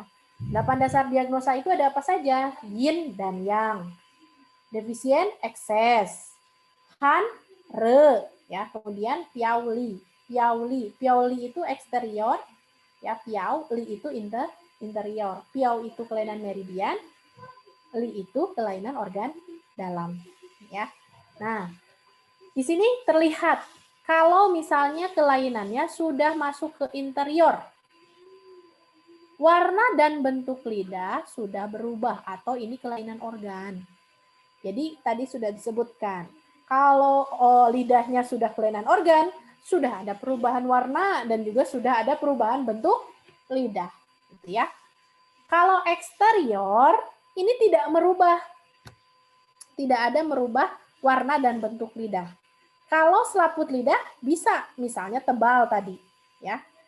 Bentuk lidahnya mah tidak ada perubahan bentuk, gemuk tipis nggak ada gitu. Hanya selaput lidahnya putih tebal. Nah, selaput lidahnya putih tebal berarti lagi menyerang kan? Nah, dingin eksterior lagi menyerang, ya ada angin dingin menyerang. Nah, itu eksterior. Yang penting eksterior itu tidak, kelainan meridian itu tidak merubah warna dan bentuk lidah. Kalau selaput lidah kan tadi urusannya patogen, ya. Patogen. Kemudian han dan re. Disimpulkan, semua tipe merah bentuk lidahnya ya, warnanya. Selaputnya kuning, ini ada panas. Kalau misalnya selaputnya tadi putih kan, tebal, berarti ada dingin. Pucat, ini juga dingin, gitu ya. Nah, semua tipe defisien. Bagaimana sih kalau lidahnya defisien? Ya, penanda lidah defisien. Tadi cetakan gigi, itu penanda defisien kan? Ya, lembek lidahnya, ya.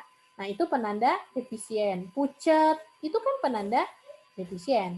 Ya, semua tipe defisien. Defisiensi darah tentunya pucat kan? Mau di SP, mau di HT, mau di LR, daerah wilayah ini maksudnya ya. Pucat di sisinya, berarti kan tadi wilayahnya liver itu di samping kan? Nah, lebih pucat di sampingnya. Nah, itu berarti wilayahnya liver nih dalam keadaan defisiensi darah. Pokoknya yang perlu ditekankan ini di sininya. Defisiensi darah itu menandakan semuanya bentuknya warnanya pucat. Nanti tergantung wilayahnya. Kembali lagi. SP, HT, LR. SP kan di tengah ya. HT di ujung, liver di sisi. Ya. Jadi penanda defisien itu pucat. Itu penanda defisien. Kan kita dalam mengisi status pasien, mengisi pertanyaan ya, tugas saya kan, di mana letak penanda defisiennya, lidahnya pucat, warna wajahnya pucat, itu kan penanda defisien ya, betul ya.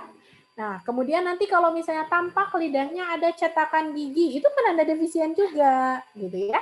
Kemudian tampak Bu lembek, jadi nggak yang kokoh gitu, jadi lembek gitu ya. Nah, itu defisien juga, ya.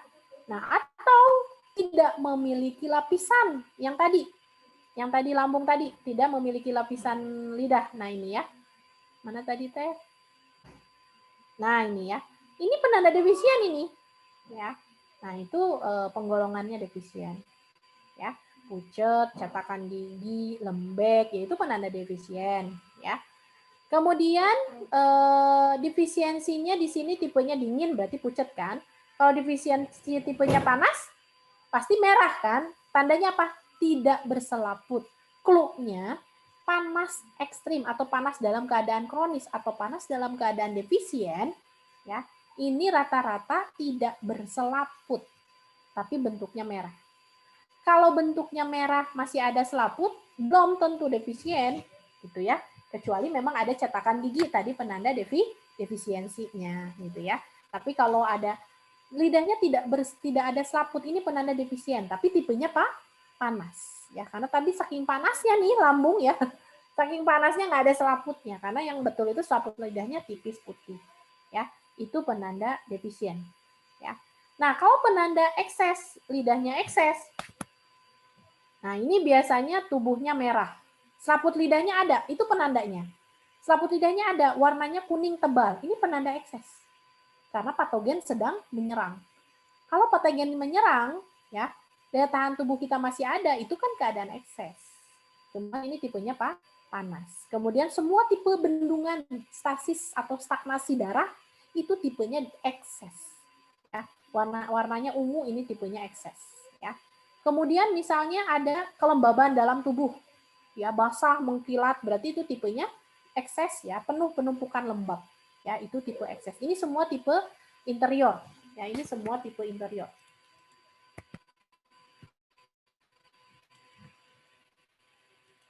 Nah, kemudian di sini tipe eksterior. Tipe eksterior semua selaputnya tebal, hanya patogennya kan dari luar ya. Patogen dari luar itu membuat ketebalan. Semakin tebal berarti semakin ini ya, semakin kuat patogennya ya, selaput lidahnya ya. Nah, itu kesimpulan dari 8 dasar diagnosa itu ya, bisa disimpulkan dari keadaan lidah, mulai dari warna dan bentuk tubuh lidah, kemudian selaput lidah ya. Nah, sekarang kalau misalnya kita nilai yang ini. Nah, ini kita nilai yang ini ya. Ini lidahnya normal. Ini keadaannya defisien atau ekses. Ada cetakan gigi. Defisien ya. Ini warnanya merah, panas ya. Kemudian ada selaput kuning ya. Selaputnya kuning di sini berarti ada panas. Terus kemudian di sini ada basah ya. Ada retensi lembab basah di sini, berarti ada kelembaban di sini. Ini warnanya ungu berarti ada stasis darah ya. Nah, ini juga sama ya. Di ujungnya merah, kemudian di sini ada selaput lidahnya tipis putih ya. Nah, ini ada stagnasi Qi ya, kemudian panas ini di jantung ya. Nah, kemudian di sini ada kuning, sama ya seperti ini ya. Nah, cuman di sini basah. Ini rada ngeblur kan kuningnya. Berarti lembab panas, karena ini selaput kuning ini panas ya. Kalau ini tipenya dingin ya, kan ini agak pucat putih ya, berarti ini tipenya defisiensi dingin tipe defisien atau kekurangan yang itu kan panas, panasnya kurang berarti muncul dingin kan. Nah, ini ya. Kemudian ini ada bercak-bercak retak ya. Berarti ini tipe defisiensi panas defisien ya, atau kekurangan yin. Paham nggak dengan kekurangan yin atau kekurangan yang? Ada yang nanya nggak kekurangan yin dan kekurangan yang? Saya tulis di sini ya. Gini ya. Kan ada keadaan ekses. Bisa bingung gitu ya, kekurangan yin, kekurangan yang ya. Ada keadaan ekses. Ya. Ada keadaan ekses, kemudian ada keadaan defisien.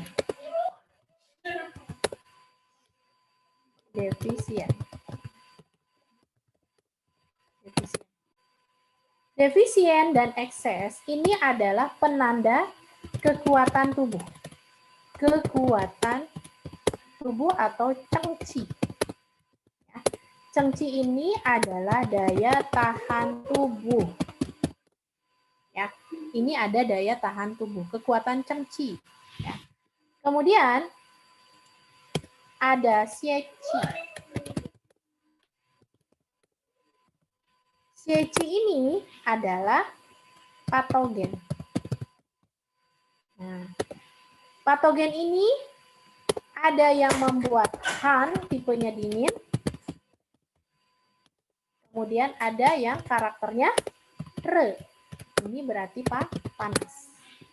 Tipe dingin. Angin dingin. Lembab dingin. Lembab dingin. Kan lembab itu menggandeng apa? Bisa lembab dingin, bisa lembab panas. Ya. Nah, kemudian panas. Jenisnya ini adalah angin panas. Ya. Kemudian ada api, itu kan karakter panas. Kemudian kering, itu karakter panas. Lembab panas, ini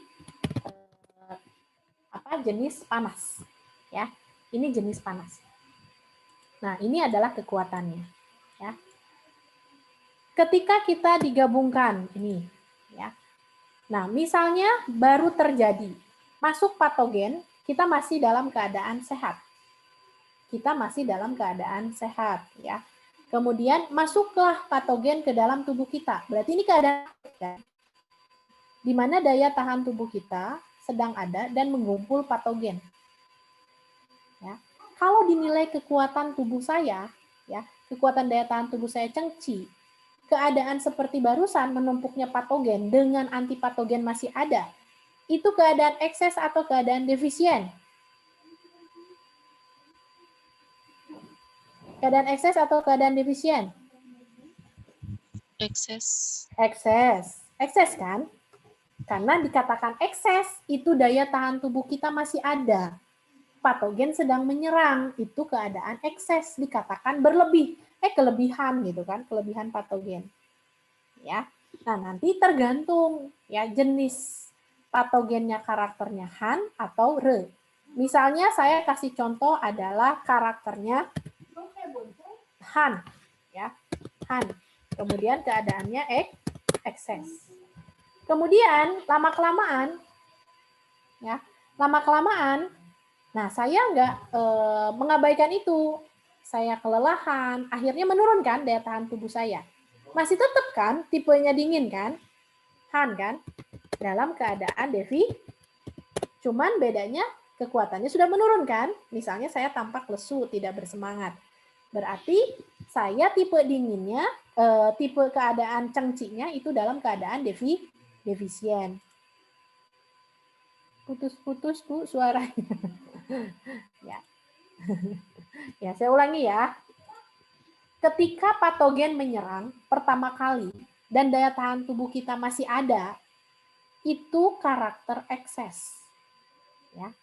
Kalau sudah lama menyerang kronis dan daya tahan tubuh kita sudah menurun, berarti terjadi kekosongan daya tahan tubuh kan?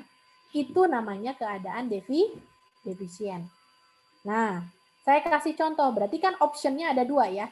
Ada tipe Han ekses, ada tipe Re-nya ekses. Betul kan? Jenisnya ada tipe dingin yang menyerang, ada tipe panas.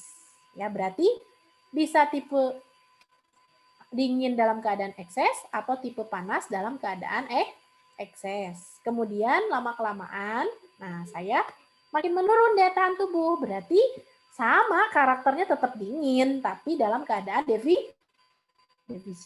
Kemudian yang ini tetap panas, tapi dalam keadaan defisien.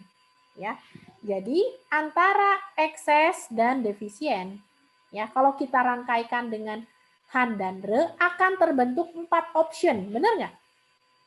Betul ya?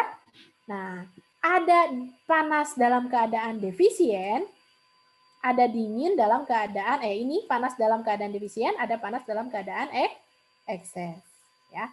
Kemudian ada dingin dalam keadaan ekses, ada dingin dalam keadaan defisien. Ya.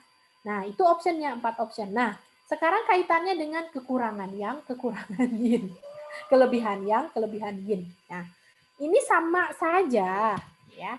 Nah, kalau keadaan ekses, ekses itu kelebihan atau kekurangan? Ekses kelebihan atau kekurangan? Kelebihan. Kelebihan. Nah, kelebihan. Ya, kelebihan. Nah, kalau tipenya dingin, tubuhnya dingin, berarti yang berlebih yin atau yang?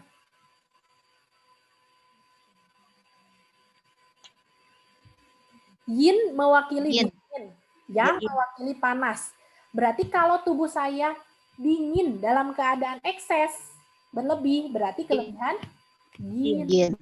Iya. Kalau misalnya tubuhnya pasien ini kelebihan yin, berarti patogen yinnya sedang menumpuk kan, berlebih. Berarti ini dalam keadaan ekses yang tipenya dingin. Ini tuh sami mawon, ini sama dengan gitu ya. Jadi kelebihan yin namanya kelebihan, berarti ekses yin ini tuh sama dengan ekses yin. Ekses yin tuh berarti yinnya berlebih.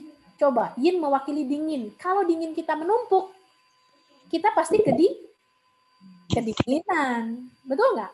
Kedinginan. Ya. Nah, sekarang ekses panas. Berarti ini kelebihan? Nah, Kelebihan yang panas. Yang gitu ya. Nah, jadi nggak usah bingung dengan kekurangan yin, kekurangan yang sama aja. Ya. Kalau saya ganti dengan kelebihan yang, itu berarti dia pasti panas dalam keadaan ekses. Jadi kelebihan yin itu sama dengan dingin, ekses dingin. Ini sama dengan ekses dingin. Ekses dingin sama dengan kelebihan yin. Sama dengan han, dingin, ininya tipenya ekses, gitu ya. Kelebihan yang ini sama dengan ekses yang. Berarti kalau kita menggambarkan pasien ini ekses yang, kategorinya panas atau dingin? Ekses yang mewakili panas, ekses yang, kelebihan yang, berarti Panas. Panas, nggak usah bingung ya. Nah, sekarang panas dingin dalam keadaan defisien, berarti kekurangan. Nah, kekurangan. Berarti di sini kekurangan yin atau kekurangan yang? Coba. Ayo, ini kebalikannya. Tubuh kita kedinginan. Berarti yang kurang hangatnya atau dinginnya? Hangat. Hangat. Kekurangan yang sudah termanset dalam otak kita ini, kekurangan yang itu pasti tubuhnya dingin. Karena yangnya berkurang. Yang mewakili hangat, yang mewakili panas. Panasnya kurang, berarti tubuhnya pasti kedinginan sindromnya. Jadi kekurangan yang ini sama dengan defisiensi yang. Ini sama dengan defisiensi yang. Defisiensi yang. Jadi defisiensi yang, fenomena yang terjadinya apa dalam tubuh pasien? Fenomena dingin atau fenomena panas karakternya? Dingin. Karena yangnya defisit. Kekurangan. Ya. Nah, kalau misalnya ekses yin, berarti fenomenanya dingin atau panas? Dingin. Dingin. Ya. Ekses yang, fenomenanya dingin atau panas? Panas. Ya. Kalau kekurangan yin, Panas. betul, panas. Ya. Kalau kekurangan yin justru panas gitu. Ya. Sama ini dengan defisiensi Yang yin. bisa bilang dia kelebihan yin gitu kan? Hah? Kenapa? Kalau dia kekurangan yang, itu bisa jadi kita berpikir juga harus berpikirnya kelebihan yin gitu ya. Beda, karena kekurangan yang nanti fenomenanya dia dalam keadaan defisien. Kekuatannya beda, karakternya sama, sifatnya han, tapi kekuatan daya tahan tubuhnya beda. Ya, contoh ya, saya kasih contoh ya. Biar lebih kebayang. Iya, biar lebih kebayang ya. Misalnya pasiennya batuk yang kronis. Batuknya kronis. Udah lebih dari 100 hari lah ya. Udah batuknya kronis. Apalagi kalau cuacanya dingin. Ya. Kaki tangan juga dingin ya. Nah, lidahnya juga tampak putih ya, putih pucat dingin. Nah, kita berbicaranya berarti keadaan dulu kan, defisien atau ekses? Efisien. Defisien. Karakternya panas atau dingin? Dingin. Dingin. Kelebihan yin atau kekurangan, menyebutkannya kelebihan yin atau kelebihan yang? Kelebihan yin, kekurangan yang, optionnya berarti 4 ya. Masuk ke kelebihan yin, kekurangan yang. Saya tulis lagi di sini ya. Kelebihan yin, kelebihan yang, kekurangan yin, kekurangan yang. Sok. Kekurangan yin, kekurangan yang. Oke. Fenomenanya. Yang tadi defisien atau ekses? Defisien. Berarti optionnya 2. Oke. Kekurangan yin atau kekurangan yang. Nah, kemudian karakternya panas atau dingin? Dingin. Dingin. Berarti milih yang mana? Kekurangan yang atau kekurangan yin? Yang. Ya. Hah? Ada yang yin atau yang? Kurang Dingin, hah? Yin. Masa kurang? Coba kalau yin-nya kurang, kekurangan yin. Kekurangan yin itu gimana? Yin itu mewakili dingin. Kalau dingin kita kekurangan, berarti tubuh kita apa? Panas. Panas. Jadi ini mah berbanding terbalik. Kalau kelebihan mah emang kelebihan yin ya dingin, kelebihan yang ya panas. Kalau udah berbicara masalah kekurangan, kebalikannya sayang. Jadi kalau kekurangan yang berarti di sini pasti fenomenanya apa? Dingin. Nah, kalau kekurangan yin berarti fenomenanya Panas. panas. Panas, ya. Nah, saya ulangi lagi. Saya kasih contoh lagi. Ya. Saya kasih contoh lagi ya. Nah, pasien dengan dia mudah lapar, pokoknya sangat lapar. Tapi dia malas makan. Ya. Tapi dia malas makan, nggak mau makan, ya nafsu makannya buruk. Ya. Tampak lidah tidak berselaput.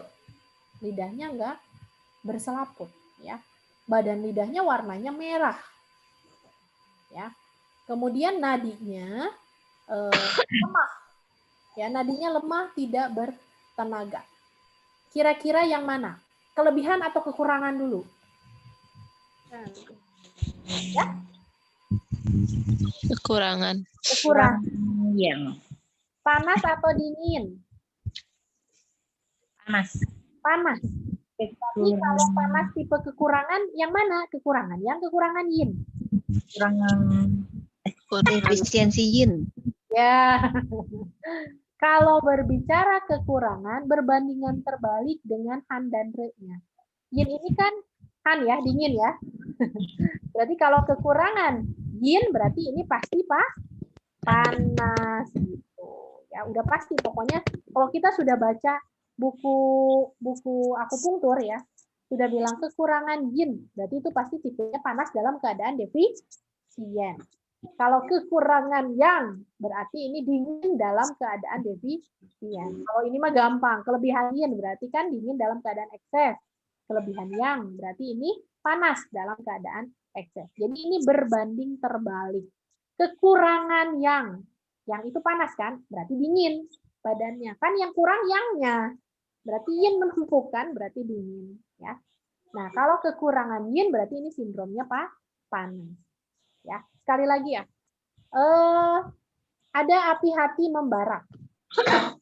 Ya, matanya merah, mudah marah, nadinya tegang. Nadinya tegang ya. Kuat. Kira-kira kelebihan atau kekurangan? Kelebihan yang. Iya. Kelebihan yang ya. Gampang ya kalau kelebihan ya. Nah, tinggal panas berarti kaitannya sama yang. Nah, kemudian ini. Dia ada UDEM, gangguan reproduksi impoten. Ya, ada ejakulasi dini. Ya, kaki tangan dingin. Ya, UDEM di kaki tangan dingin ya. Nah, kira-kira tipe kekurangan kelebihan? Kekurangan. Ya. Yang mana kekurangan? Kekurangan yang atau kekurangan yin? Kekurangan yang. Iya. Ya, kekurangan yang. Semua tipe kekurangan yang pasti fenomenanya dingin karena yang mewakili panasnya kurang. Sehingga muncul fenomena dingin. Ya. Ini sama halnya dengan begini ya. Yin itu kan mewakili materi yin itu kan mewakili materi yang kasat mata terlihat ya. Darah, ya, cairan gitu ya. Nah, ini yin ya. Kalau yang mewakili anggap ini adalah qi. Qi itu karakternya panas. Nah, sekarang kalau misalnya dia kurang darahnya, cairannya kurang, pasti fenomenanya panas karena yangnya berlebihan, qi-nya menumpuk, panas. Contoh paru-paru. Paru-paru nih kering tipenya. Cairan kan nggak ada. Nah, itu kekurangan yin. Sama kan, kekurangan yin ini tadi fenomenanya pasti panas. Coba deh, kekurangan qi. Pasti fenomenanya dingin gitu ya. Nah, jadi sekarang sudah paham ya, dari tadi ada kelebihan kekurangan yang, defisiensi yang sama ya. Jadi kelebihan yin ini sama dengan ekses yin. Ya. Kemudian kelebihan yang ini sama dengan ekses Iya. yang. Kemudian kekurangan yang ini sama dengan defisiensi atau defisit atau defisiensi Yin. defisiensi yang. Kan yang kekurangan yang ya. Defisiensi yin sama dengan defisiensi kekurangan yin sama dengan defisiensi yin. Nah, kemudian ini akan memunculkan karakter han. Betul? Karena kelebihan yin. Ini akan memunculkan karakter re. Panas. Panas.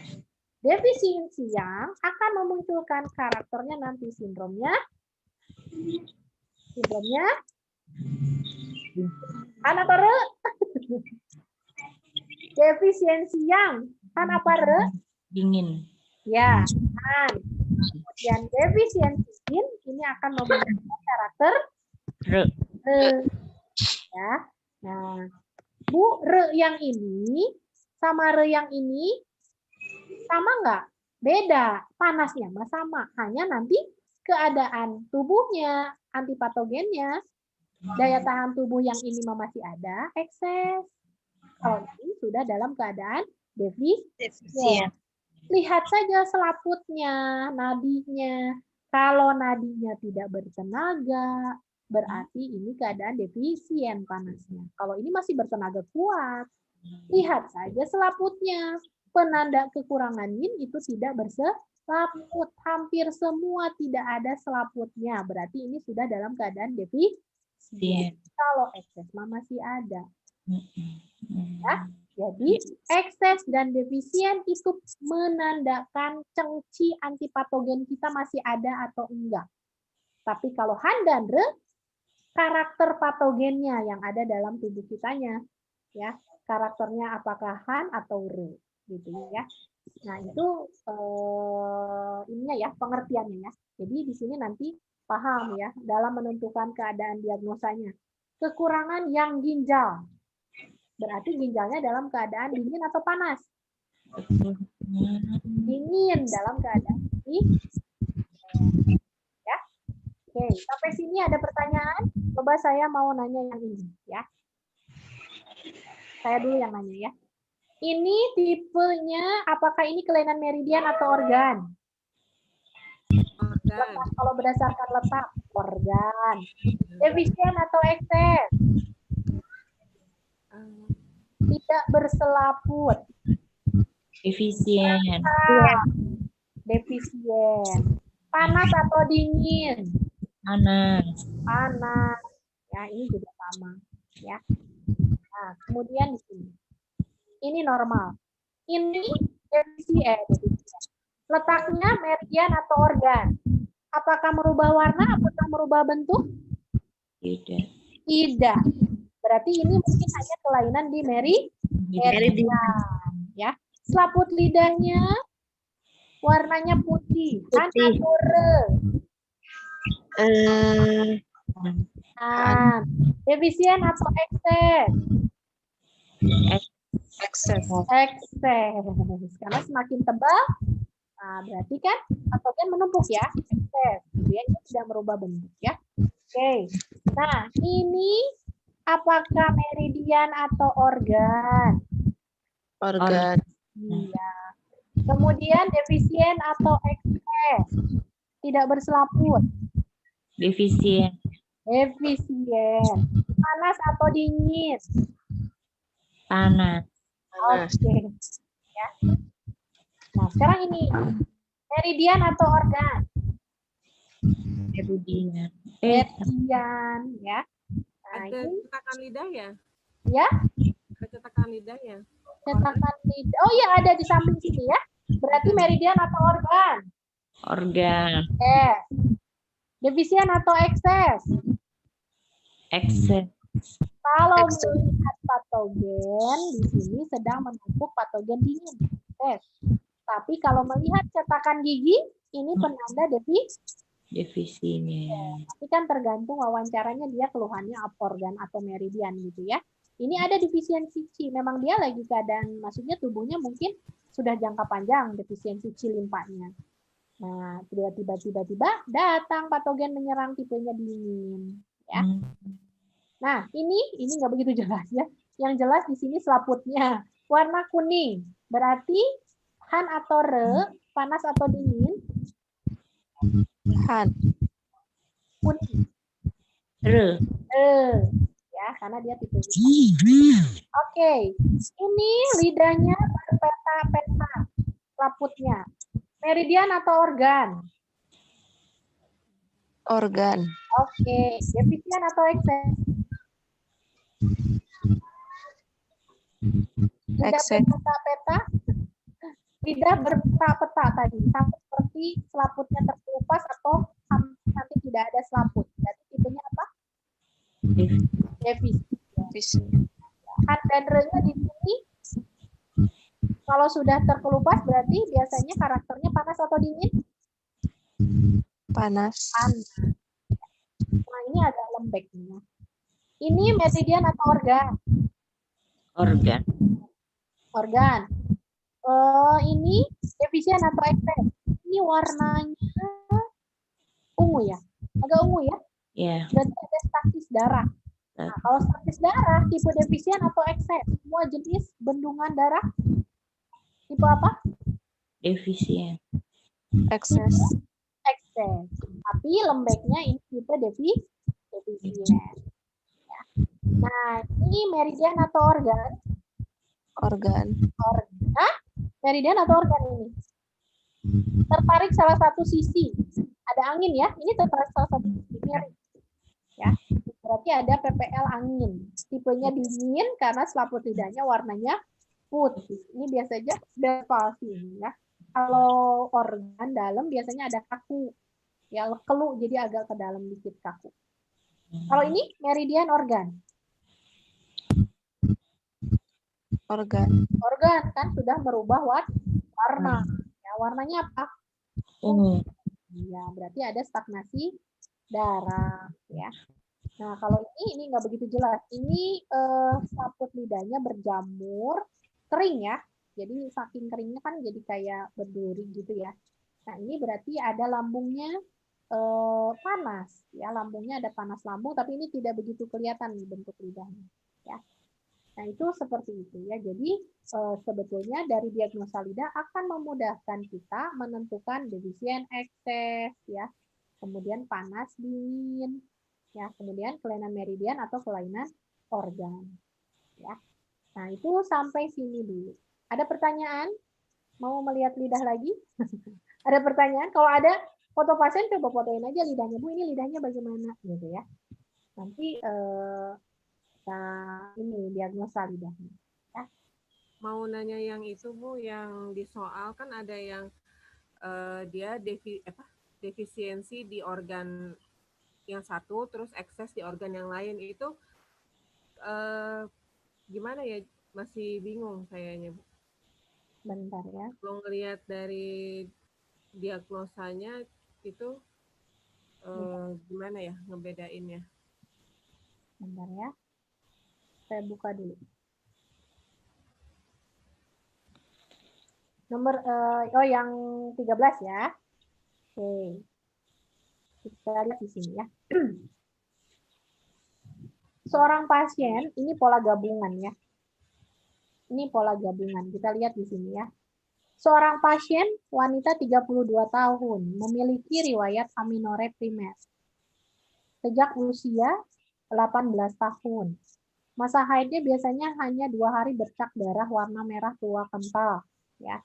Kemudian secara bertahap periode masa haidnya memanjang jadi 90 hari. Nah, ya. Sekarang pasien sudah 3 tahun tidak haid. 3 tahun ya. Menderita sudah kronis kan ini ya. Menderita sakit kepala, telinga berdenging. Ya, ini kalau urusan haid berarti kan liver, kelancaran, kemudian reproduksi ginjal ya. Kita sudah tahu bidik ini LR dan KI-nya. Ditekankan lagi di sini, telinga berdenging. Telinga dikuasainya oleh ginjal. Ya. Pinggang dan kakinya lemah. Ini juga ginjal. Ya. Kalau dilihat di sini, ginjalnya defisien atau ekses. Telinga berdenging, pinggang kaki lemah. Defisien. Karena tidak ada diagnosa fenomena di mana ginjal ekses. Jadi hanya ginjal yang fenomenanya itu selalu defisien. Ya. Bladder baru bisa ekses. Misalnya ada infeksi saluran kemih, ginjalnya mah defisien. Yang eksesnya adalah bladdernya, ya bladder bisa ekses. Nah, di sini ada muncul mudah marah. Ya, mudah marah berarti ini liver kan? Dada dan ulu hati terasa penuh, ada stagnasi, ya di dada gitu ya. Mulut dan kerongkongan terasa kering. Oh, berarti nanti tambahkan air kan, ada demam, keringat malam. Munculnya keringat ini penanda defisien, ya. Lidahnya merah. Kemudian dengan sedikit saliva ya. Nah, lidah merah dengan sedikit saliva. Nah, kita tentukan dulu tadi letak kelainan. Ada dua yang kita bidik di sini. Ini pola gabungan ya. Ada liver, kemudian ada KI ya. Ya. Nah, KI-nya ini dalam keadaan defisien. KI-nya dalam defisien. Defisiensi. Ya, KI-nya dalam keadaan defisien. Kemudian livernya dari marah ini, apalagi ada stagnasi penuh di dada. Semua tipe sumbatan. Stagnasi Qi, stagnasi darah itu kan sebetulnya tipe ekses. Ya. Nah, berarti di sini livernya adalah ekses. Ini mesti saya sedasi. Ya. Jadi kekurangan daripada yin-nya KI ini, ya kekurangan yin-nya ini akan membuat naik api hati ya ke atas. Jadi naik yang disebabkan karena tipe kekurangan, gitu ya, kekurangan. Ini berarti livernya saya sedasi, diturunkan, ya. Kemudian ginjalnya akan saya tonik. Ya, Tonik. Lihat secara keseluruhan. Saya kasih contoh lagi pola gabungan. Ya, ada pasien orangnya mudah marah. Orangnya mudah marah ya. Tapi marahnya tipenya dipendam gitu ya. Maksudnya dia tipenya dipendam. Jadi tidak diluapkan gitu ya emosinya ya. Nah, kemudian ada itu fenomenanya livernya. Nadi livernya itu tegang, bertenaga ya. Tegang bertenaga, nadinya itu. Nadi livernya tegang bertenaga. Kemudian ada nafsu makan buruk. Ada nafsu makan buruk, nyeri lambung ya, ketika ditekan ada rasanya enak tekan di lambungnya ya.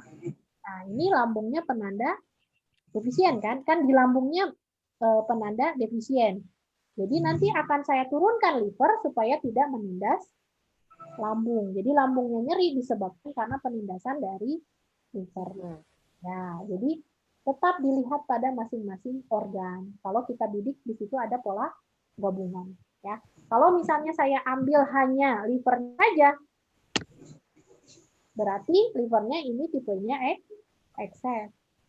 Gitu. Ya, saya hanya menerapi dari livernya aja, saya ngambil KI. Berarti nanti cara manipulasinya adalah sedasi. Gitu. Tapi kalau mau ngambil dua organ, dijelaskan ginjalnya mah akan saya tonik, liver yang akan saya turunkan. Jadi akan ada salah satu di tonik ini ya, pola gabungan ini ya. Ininya adanya pola gabungannya. Tapi nggak banyak lah ya yang pola gabungan begini ya. Kita cermati aja yang paling dominan dulu, kita terapi dulu salah satu gitu, misalnya terapi livernya dulu deh. Nah, ginjal nanti gitu ya. Ada pertanyaan lagi? Jelas?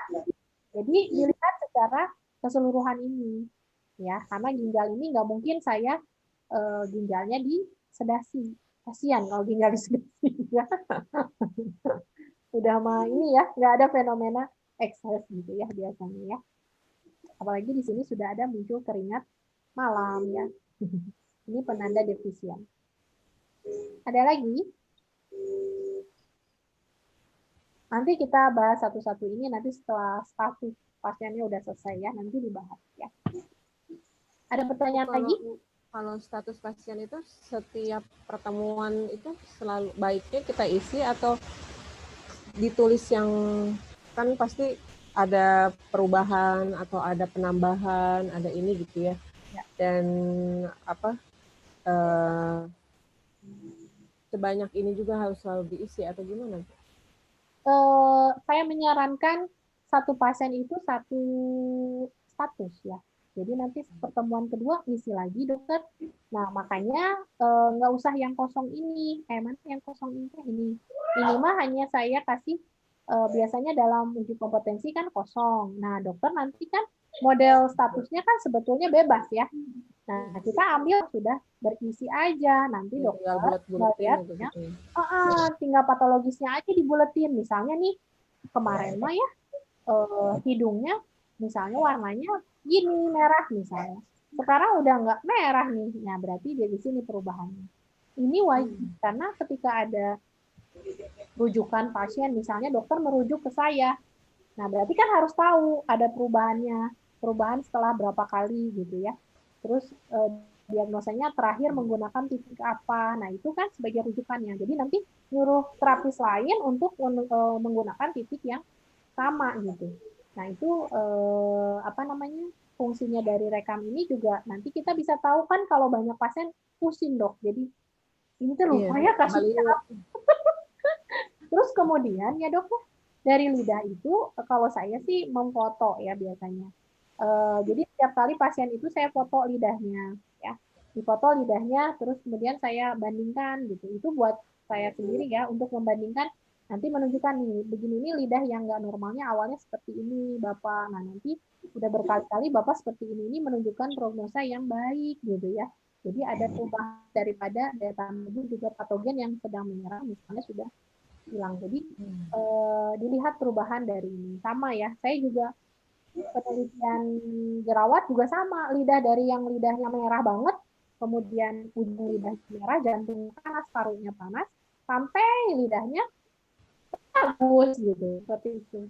Ya, jadi tercermin juga pada keadaan tubuh dalamnya, organ dalamnya tercermin pada lidah. Jadi lidah mah nggak akan ngabobohong gitu, nggak akan ngebobodo gitu ya. Jadi pasti gitu muncul ke lidah seperti itu.